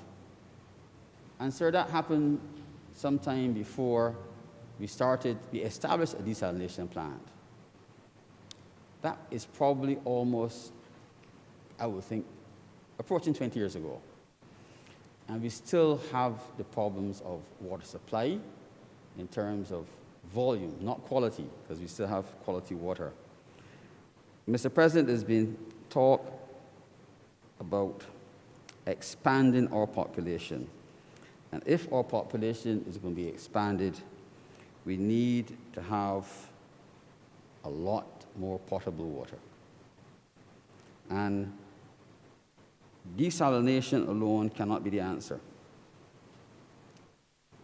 Now, the BWA produces 41 million gallons of potable water per day. Remember that in 1947, 15 million gallons was considered more than adequate for 370-something thousand people. We only have 300,000, and you can do the maths. You can see it's at minimum 3 times as much for the smaller population. All the sources, wells, springs, and desal, produce about 186,000 cubic meters per day. But the use of the water, Mr. President, has increased in the last year from 164,000 cubic meters, sir. That's a 34,000 cubic meter increase. So I ask, where's the water going? Could a lockdown cause us to increase our water use so much? Mr. President, the answer probably lies in what is called non-revenue water. That we are pumping it, sir, but it's not arriving. And it speaks to the problem with the infrastructure. So, Mr. President, if you were putting your money into the bank every month, and when you get the check on it, between 37 and 50% of it was gone, you'd be very upset. And you will know that you can't keep doing it. The more you pump, the more you're going to lose. So the answer has to be a combination of, I suppose, increased pumping, but you also have to, with haste, fix the infrastructure. Now, Mr. President, and I stand subject to correction on the number, but I recall that there is legislation that states that if you're building a house that's over 1,350 square feet, and once again, I can't tell you that I'm accurate in that number, you're required to put in a cistern that will catch the rainfall from your roof. And that adds considerable expense, sir, to house construction. And it's a requirement to get a certificate of compliance when you're finished. But there's never been, as far as I know, any enforced policy about what happens among any waterborne illnesses like that are mosquito-borne, happens among people of all social groups, and particularly among those with tanks that are not being emptied and looked after, because they're places where mosquitoes breed. And we therefore need, sir, to start back on that path. And because sooner or later, sir, the value of that water that you've been collecting is going to become critical. And while I don't believe a government will ever move to regulate or bill you for the water you're collecting, they should really be telling you, these are the ways that you can use this water. This is the legislation you put in place that allows you to use it sensibly. And this is how this country will save on it, because we need all the water that we can get. Now, Mr. President,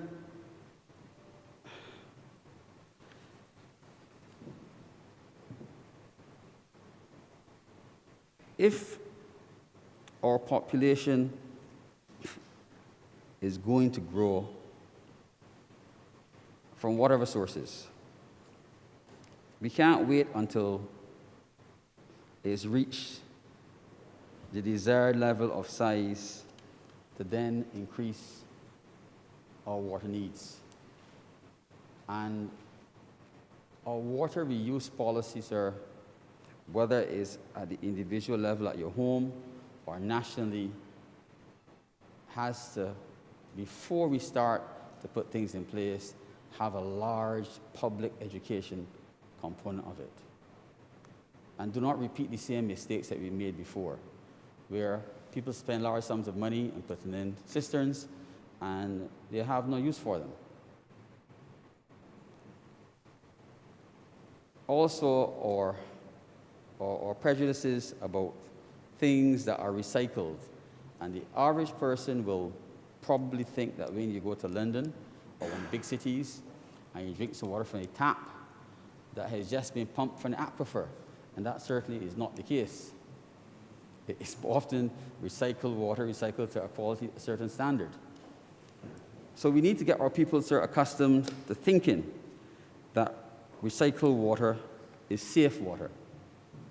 And, sir, that's all I wish to say on water. Sir, I now want to make a few comments, careful comments about health. Sir, the COVID pandemic has affected every country on this planet. And this small country of ours has done very well during the pandemic, and not by chance. And it's done well because of all the work of all the people involved, the government and the people. But it cost, Mr. President, and as the Honorable Prime Minister outlined in her budget, the cost of the work, and it's not over, and it still continues. And, Mr. President, it has to be paid for. So we have to accept, as Barbadians and persons living here, that the money has to be paid by all of us. And while we can quibble about who pays what, the reality is it has to be paid. So I accept, sir, that my 1% is but a small charge for all that has been done. Mr. President, the cost of facilities like Harrison Point was not cheap, but that, sir, was probably the most visible one. Isolation facilities like the schools that were already in existence, they all had a cost, sir, in terms of maintenance at a point in time and actually the day-to-day running of these facilities. But our main tertiary care hospital was expanded in the sense that it controlled these facilities. And therefore, the budget of that hospital, while it might have appeared to be large, a significant part of it, sir, went towards servicing the expanded QEH. Now, sir, the effect of the COVID pandemic affected healthcare in every way, both in the private sector, sir, and in the public sector.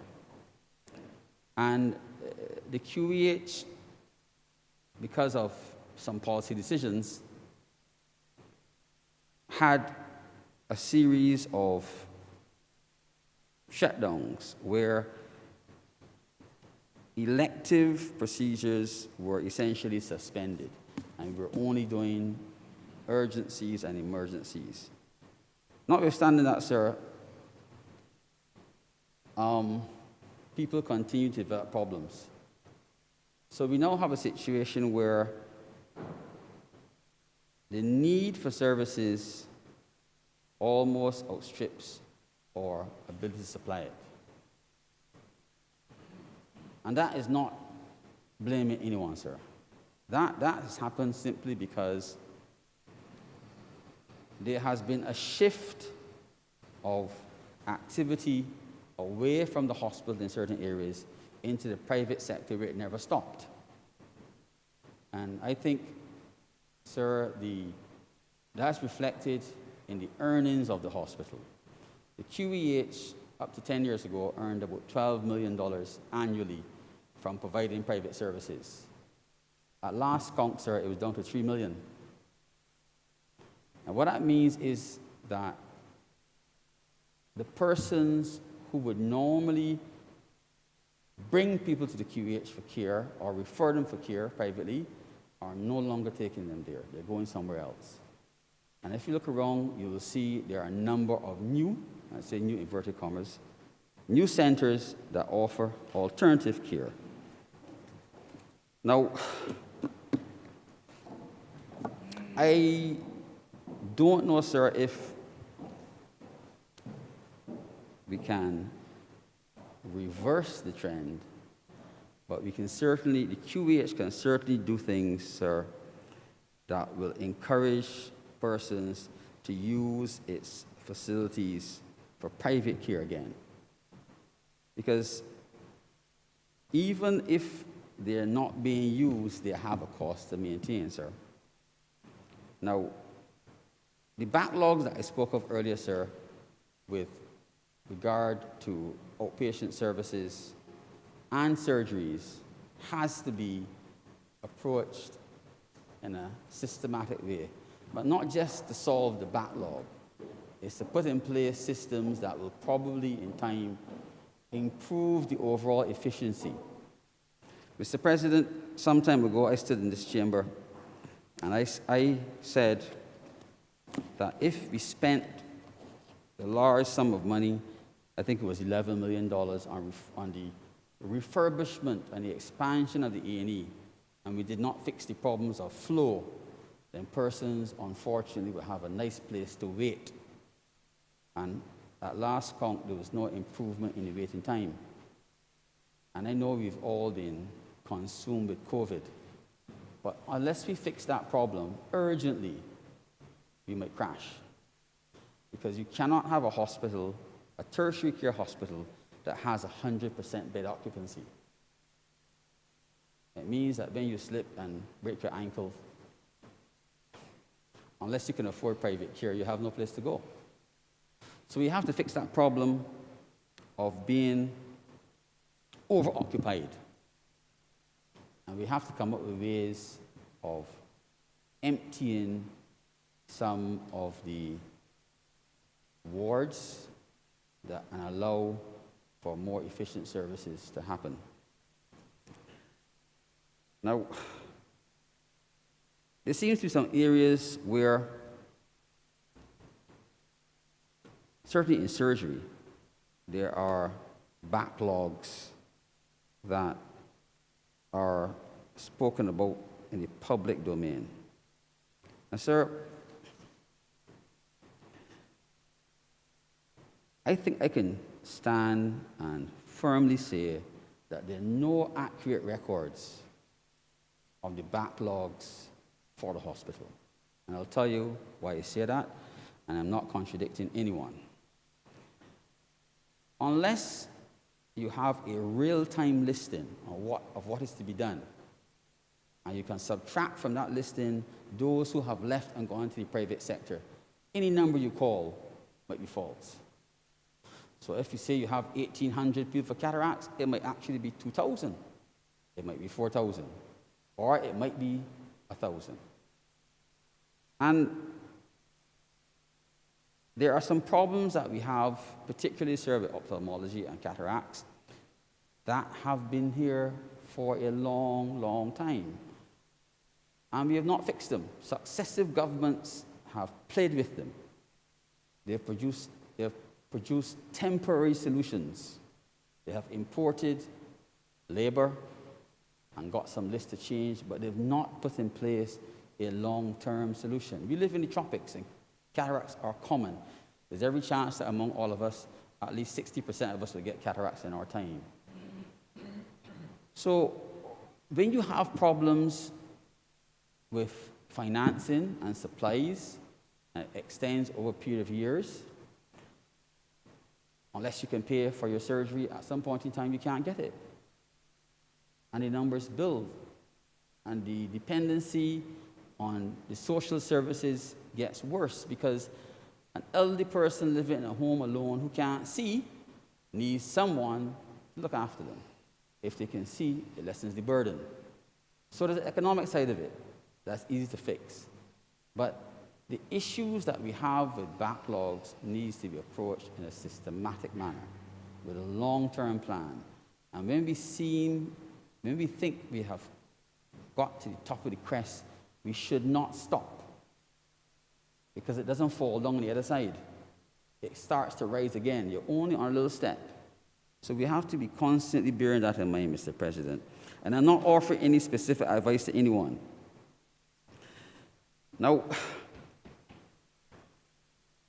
one of the big problems we have within the institution, sir, apart from the doctors, is nursing staff. And the government has made tremendous effort and produced very good results. in recruiting nurses. But, sir, as we recruit nurses, nurses leave. And that is everybody's right to seek greener pastures. I don't know if there's an easy solution. And I have always felt that if some person is very happy in the country they live in and happy in the job, they tend not to want to migrate. I can't say, sir, that the nurses about whom I speak are happy in their jobs in that regard. And we've had promises, sir, year after year and decade after decade, yes, decade after decade, about improving the lot of nurses. From simple things like providing nursery services within the hospital setting, and nothing has happened. Nothing. And most of the nurses are young persons of childbearing age. So, Mr. President, when your 3-year-old has a mild medical issue that does not really require them to stay at home, but because of your circumstances, you have no alternative, you will stay home. And it adds to the issues, Mr. President. So we need to look at nursing from the point of view of what nurses are being paid. And I don't speak to that. I'm not in controlling finance. But I think that conditions of service, sir, will make a big difference.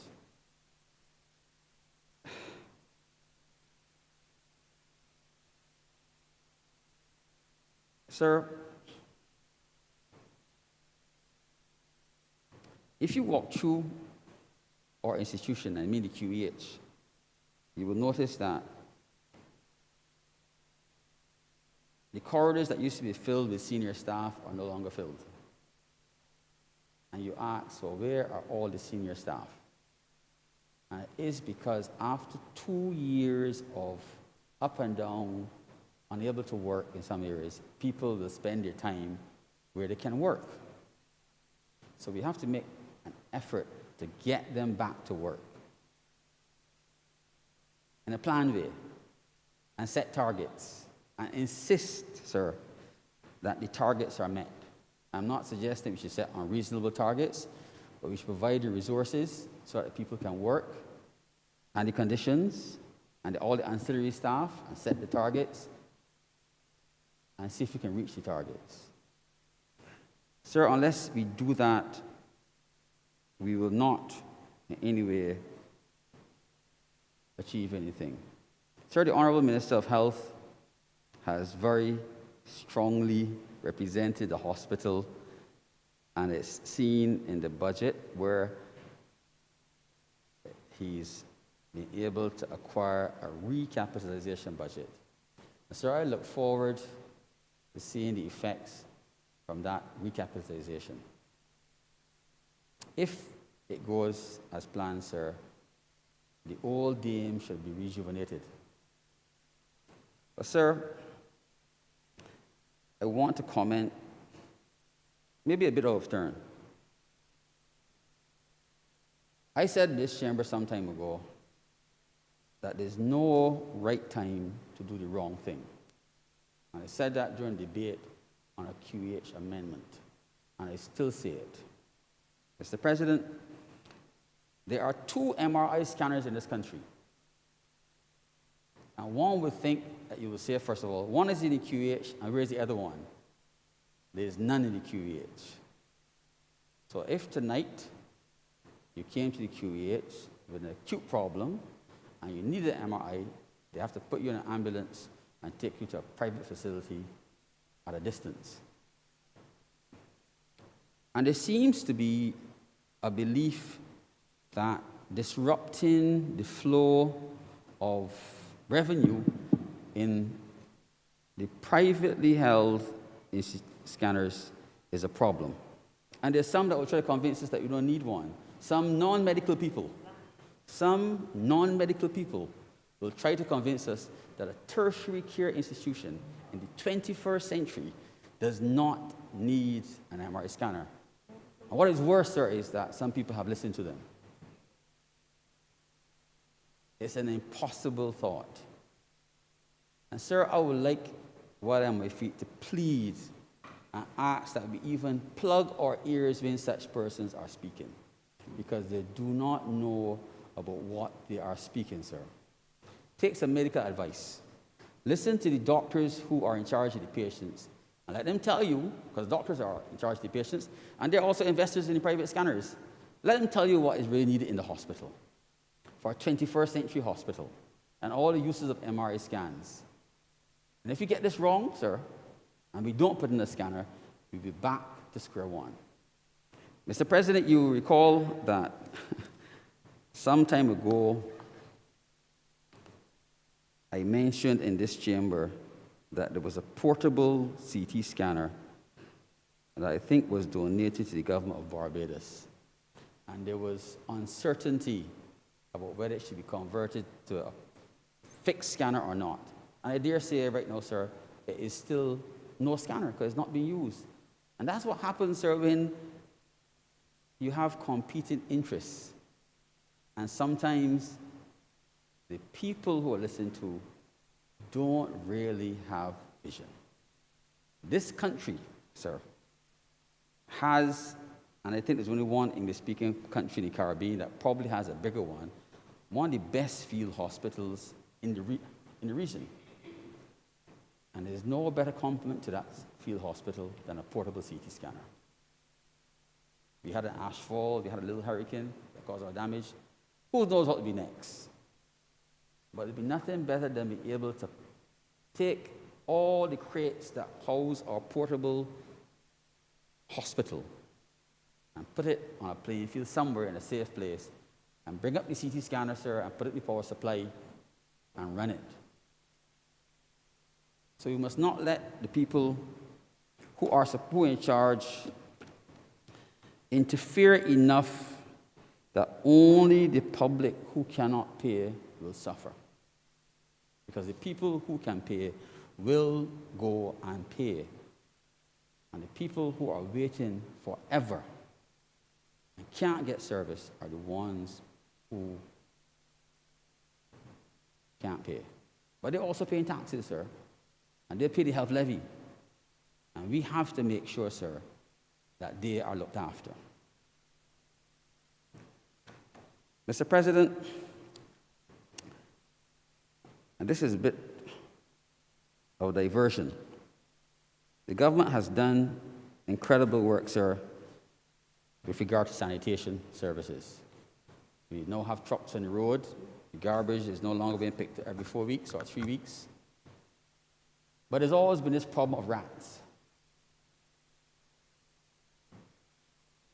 Rats follow, like cockroaches, follow human beings where they are. They get food. And Mr. President, the problem of rats has been here forever. It got worse when the garbage was being left outside. And now that we have the new wave of installing the new, more modern garbage cans that I believe in time will be used for recycling, the rats can't find any food because the cans are not accessible. They're shut down. They can't bite through them. They're not open-top plastic cans. So those of us who drive about at night late, sir, like me, who go back and forth to the hospital, see the rats on the roads. And sir, rats kill. Rats kill. I lost a friend just over a year ago with leptospirosis. And he was careful, but he got it. And I'm worried, sir, that unless we take some time so the vector control unit can purchase the necessary equipment and poisons to kill the rats, that we might have, once the rain start, a wave of leptospirosis in this country. Because there is no doubt the rats have been feeding garbage cans. We've put new cans down that are impervious to the rats, but we have not dealt with the rats. The rats will move into the houses, and all the people who've been planting nice kitchen gardens and growing some food, it'll be eaten by them too, and some will be contaminated, sir. So we need to make some effort, sir, to deal with the rat problem. Now, Mr. President, we've provided an opportunity, sir, for almost every household in this country to be part of the renewable energy program. It is admirable, and it lives up to the expectation that what falls on your house from the sun is yours. And I laud the government for it, sir. It is the way forward. But what, sir, I believe you need to do, and I really think as a matter of urgency, sir, is put in place a policy for disposal. We've not, as far as I know, there's been no agency tasked with setting up for disposing of end-of-life materials that we've brought into the country for the renewable energy sector. So very soon, sir, you will find that the solar panels that are 100-watt panels will be dumped in the gullies, if they're not already being dumped, because 700-watt panels are available. And then what will happen, sir? What will happen to all the batteries, all the toxic batteries that we bring in that reach the end of life? What do we do with them? Sir, we have to protect the groundwater. So the renewable energy sector that is growing and we want to expand, we must make sure that as it grows and we have end-of-life materials, they're safely disposed of and they do not contaminate our groundwater. We cannot desalinate all of our water, sir. We have to protect it. So, sir, I'm calling on the government to look into how we will dispose of our end-of-life materials that come into the country for the renewable energy sector.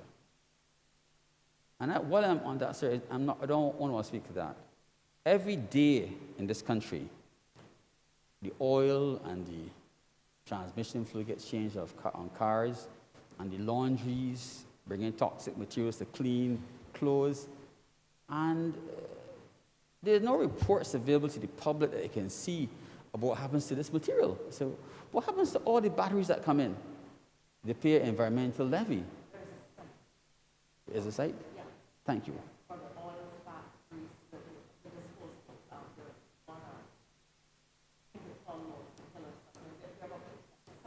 Right. No, thank you. But what I meant was, what's the record? If you bring in 1 million batteries a year, somewhere, somebody, and that's the lifespan, that's cycling, someone should be able to say, well, here are the 1 million batteries that came in, and in our records, we show that this place disposed and re-exported 1 million batteries. So where are the batteries going? Where's the acid from these batteries going? Because this rock, sir, is not getting any bigger, and we need what's on the ground. And all of us, sir, need water, and we need to protect it. Not the government only. All Barbadians, sir, need to protect it. So don't change your car oil and throw the water at the back of your house, the oil at the back of your house, because eventually it's going to end up in one place, sir. Mr. President, I'm obliged to you. Thank you very much, Senator Maynard.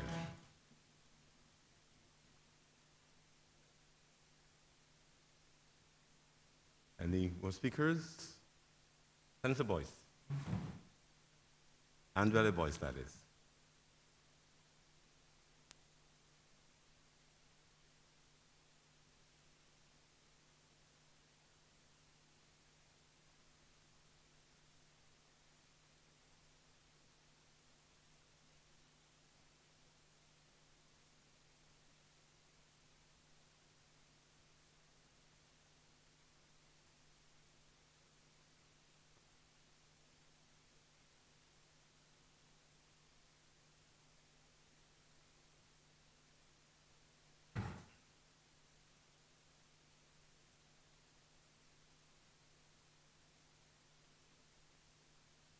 COVID environment. In my maiden speech, in speaking to the call for active participation, I hoped that we would aspire to more and that we would have changed and ordered ourselves differently. I cannot let this opportunity pass to place on the record my profound sense of disappointment and the betrayal of some of the nation's youngest citizens, that they, it appears, are not enough to represent their own interests in these places. Well, the moment has passed. The moment for engagement with youth is still here, and the government of Barbados must be credited with the development of programs and policies and a range of measures that seek to empower young people and, might I add, persons with disabilities in these estimates. Sir, my approach to this contribution is twofold. I will first lay out the values, rights, and issues at stake and move on to the concrete measures for implementation and the modalities that will strengthen them. In the absence of such an approach, Mr. President, we will give lofty and beautiful speeches, and there will be not enough focus on the specifics of programming and the tangible gains that come from those programs. Mr. President, I anchor my speech in the idea of Barbados as a place where excellence must be cultivated and celebrated. A former member of this place and a former Prime Minister of Barbados once called the country to greatness.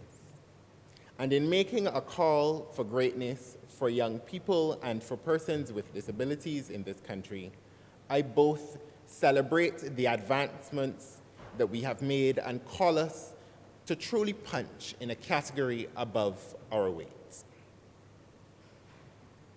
The balance between youth-specific approaches and the necessity for youth mainstreaming in development planning can be a tricky one. But we must continue to enhance the capacity of young people to champion their own rights.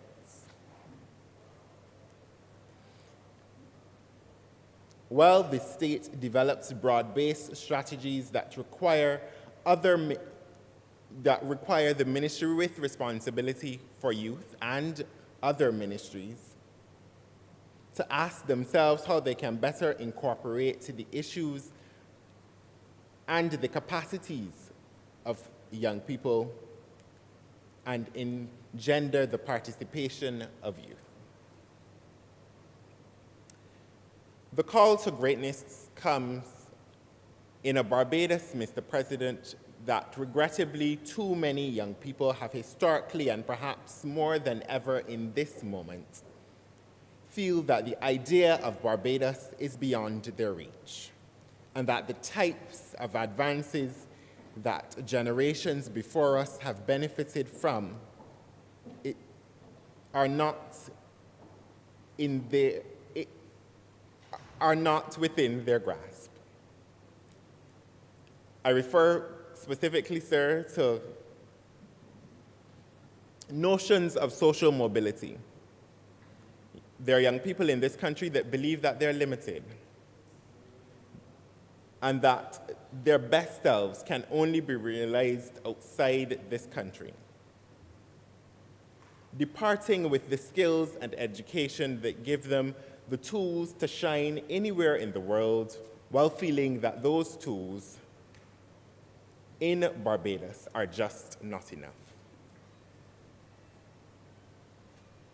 Mr. President, we must commit to realizing young people's social, political, and economic empowerment and opening doors, building doors, knocking down doors,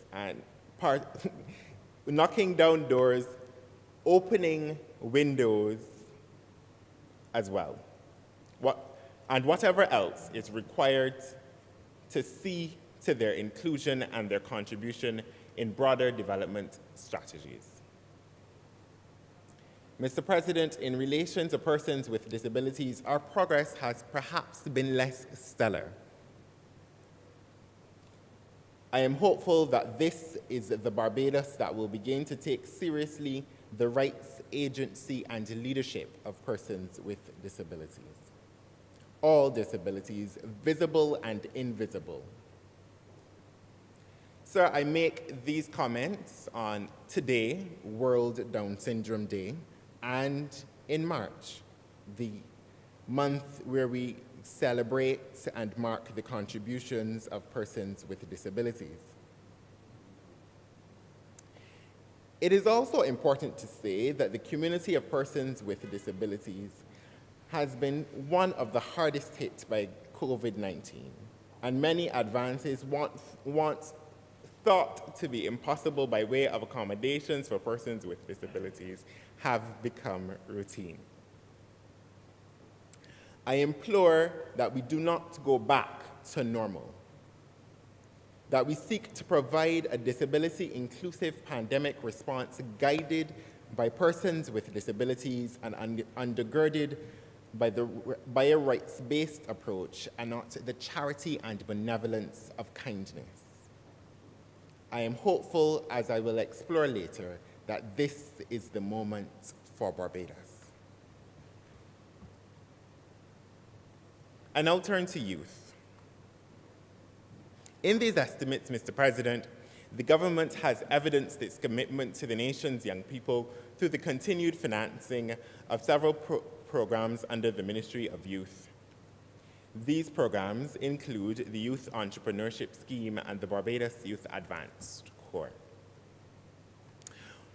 Mr. President, while the Youth Entrepreneurship Scheme is not new and has existed for some time, the funding of the program is necessary as the government recognizes the multiple benefits associated with entrepreneurship and youth entrepreneurship specifically.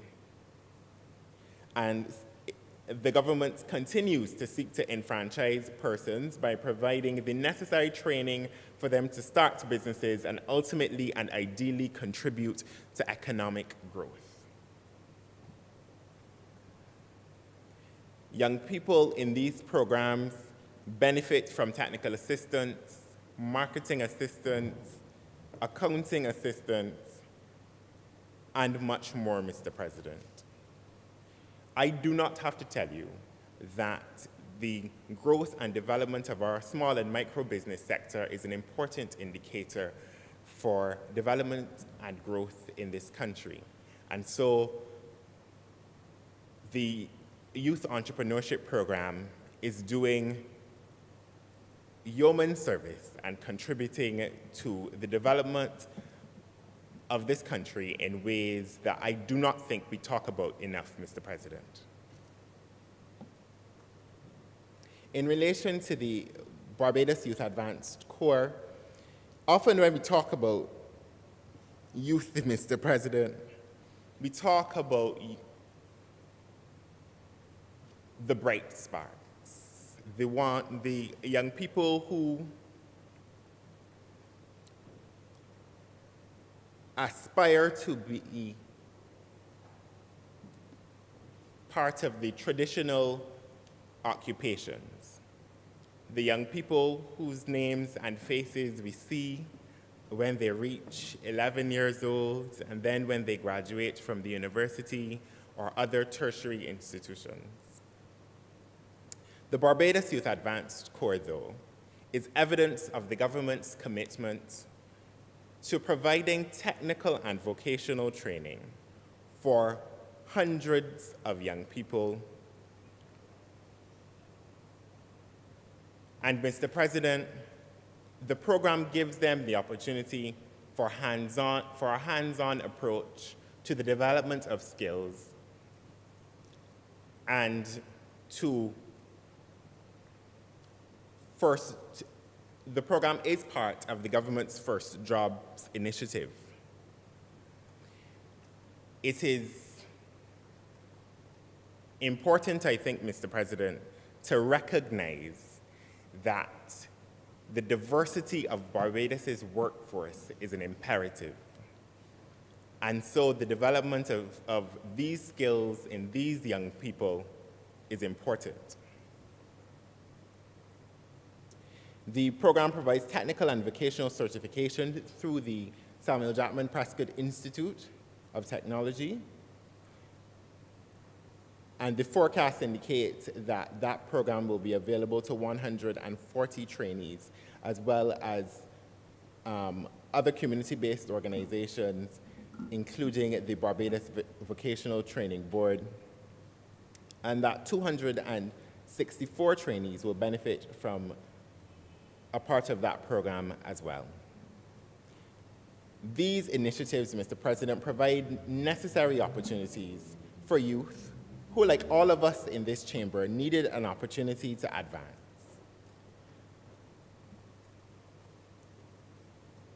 Perhaps, Mr. President, we can consider a model, as good as the work is, perhaps, Mr. President, we can consider a model that goes beyond vocational training and that has the ability to respond to other shortages in the Barbadian workforce. Shortages including social workers in schools, or psychosocial, or persons trained and interested in the psychosocial development of special needs individuals.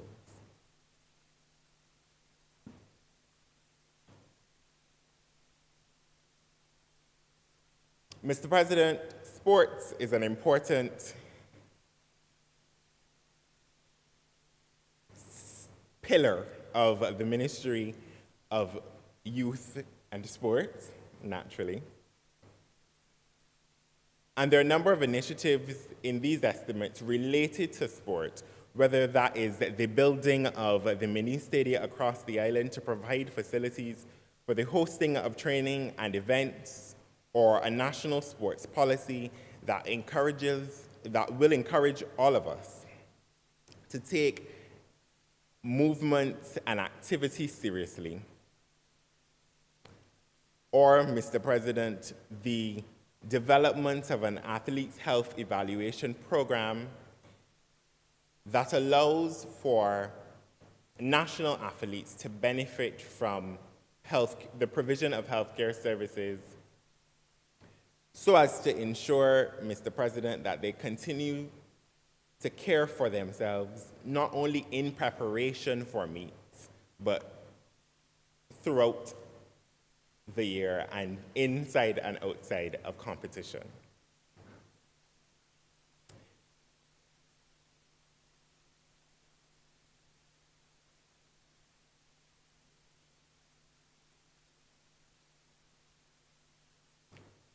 Of course, Mr. President, we do not develop the best and the brightest of Barbadian athletes by treating to them sporadically. And so this is part of the government's commitment and recognition that we have to do better by the nation's athletes if we are to continue to, if we are to increase and to continue our good performances in athletics. Mr. President, I now move to, or perhaps back to the issue of disability. And I want to commend the Ministry of Health for, in these estimates, indicating that they have and will continue to refurbish the Cecil Graham Center. I'm almost inclined, by virtue of my age and experience with that center, to call it something else. But it is the center where children with disabilities go to access much-needed physiotherapy, occupational therapy, and speech therapy in some instances, among other services. The renovations of that center have included retrofitting the building with handrails and new lighting systems, a replacement of sinks and countertops, and a new sensory simulation room. Mr. President, it is not, I do not speak of this institution as I indicated in the abstract, for I was once a client of that place and know well, Mr. President, that the services it provides are necessary.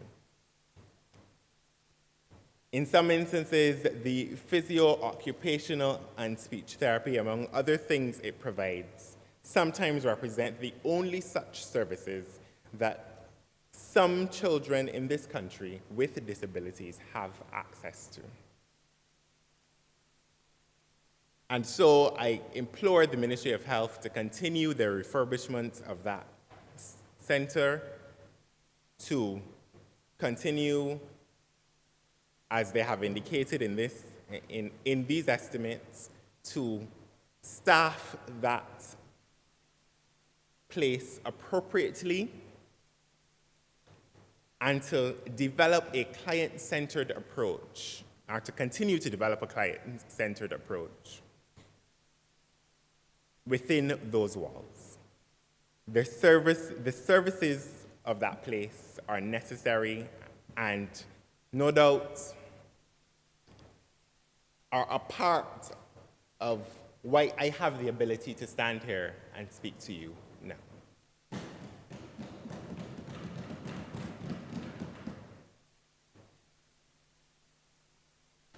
I also, Mr. President, want to talk about special education.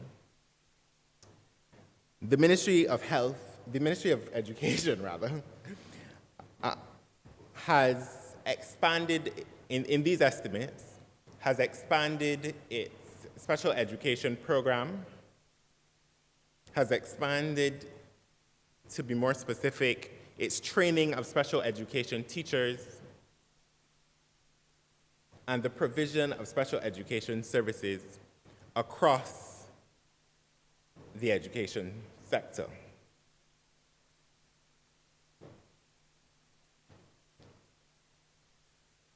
They have delivered lectures and educational and informational programs on the importance of special education. And perhaps most important, Mr. President, they have, through the Erdison Teachers College postgraduate diploma, developed the postgraduate diploma in special education so as to give practitioners in these spaces, many of them who are committed to this work and love these children, but before such a diploma did not have the formal training that was necessary to educate them.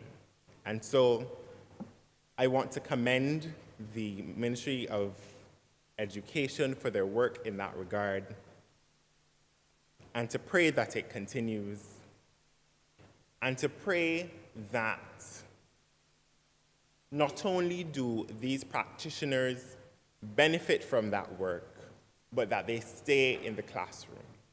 They stay close to the people who need them most.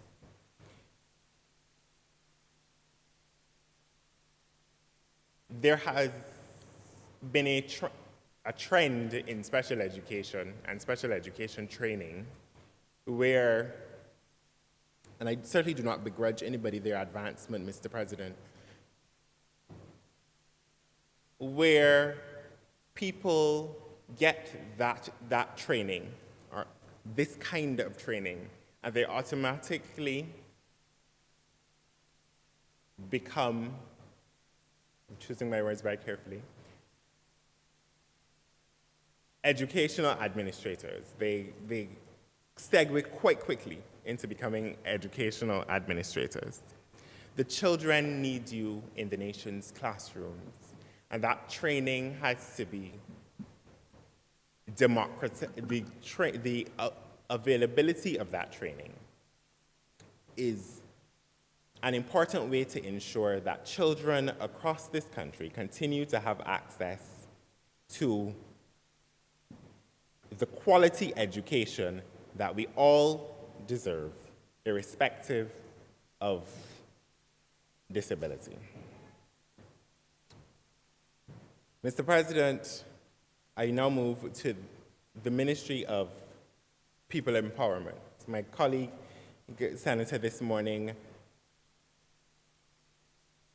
gave an extensive presentation on the reforms under the Ministry of People Empowerment aimed at creating a Department of Child and Family Services.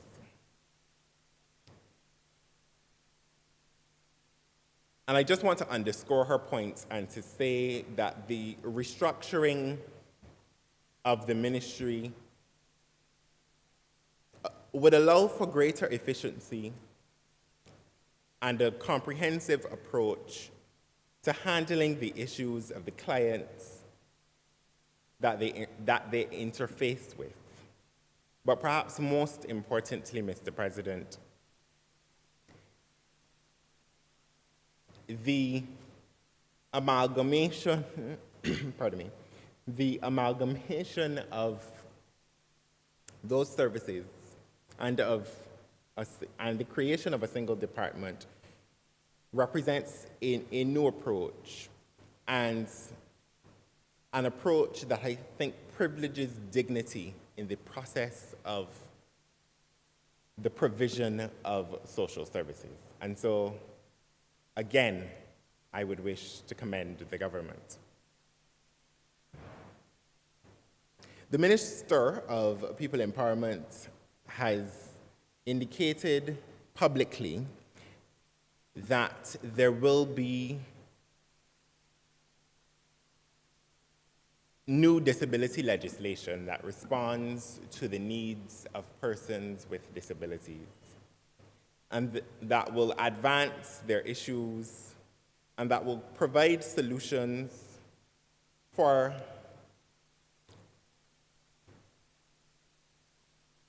the kind of structural deficiencies that have plagued our society for so long.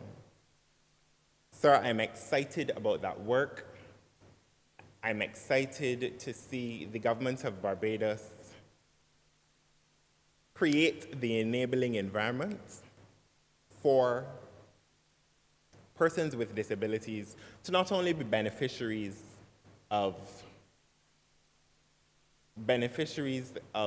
a system, but to contribute to the development of this country like so many of us wish to do.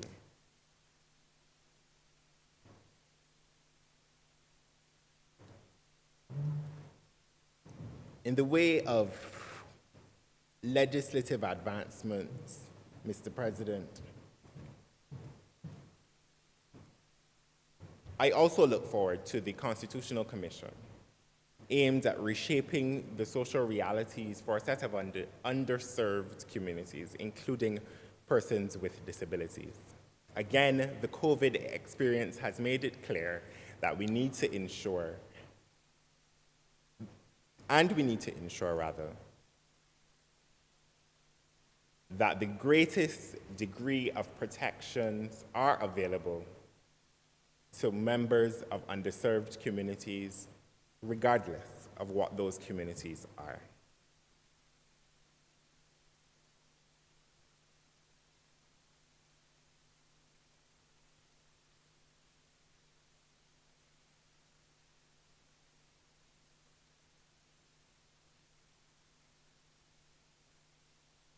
Mr. President, in closing, I would wish At this point, Mr. President, I rise on a point of order, sir. Yes. Sir, I deliberately waited until the end so as not to interrupt what I think is a most appropriate and proper contribution.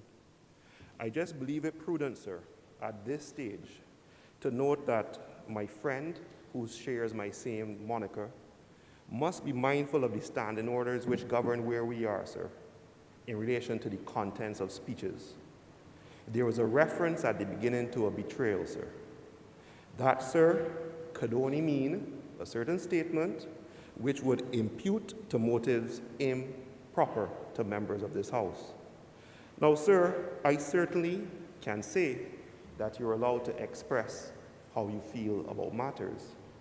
However, you must be mindful of where you are and where you currently stand and the business which we are here for. We, sir, or certainly I, have no ability to control the narrative in other places. We were here last week, Friday, sir. We heard what was said, and it is a matter for record. In these circumstances, sir, I am asking for your determination pursuant to Section 34 of the Standing Orders with regard to the statement of betrayal that it be removed from the reference of the speech made by my learned colleague. I thank you, sir.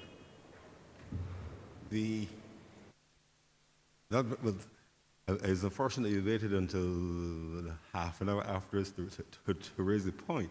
I did not hear it to make accusatory reference to members of this place or to anyone. What I heard was, I heard the Honorable Senator expressing a view that the cause or the ideal, by way of not being supported, that cause was betrayed, as opposed to accusing individuals here or anywhere of an act of betraying anything or being. So I didn't, 'cause otherwise I would have naturally stepped in to defend the standing orders. But I'm open to further convincing from you. But so I heard the words, but I interpreted them as reference to the cause or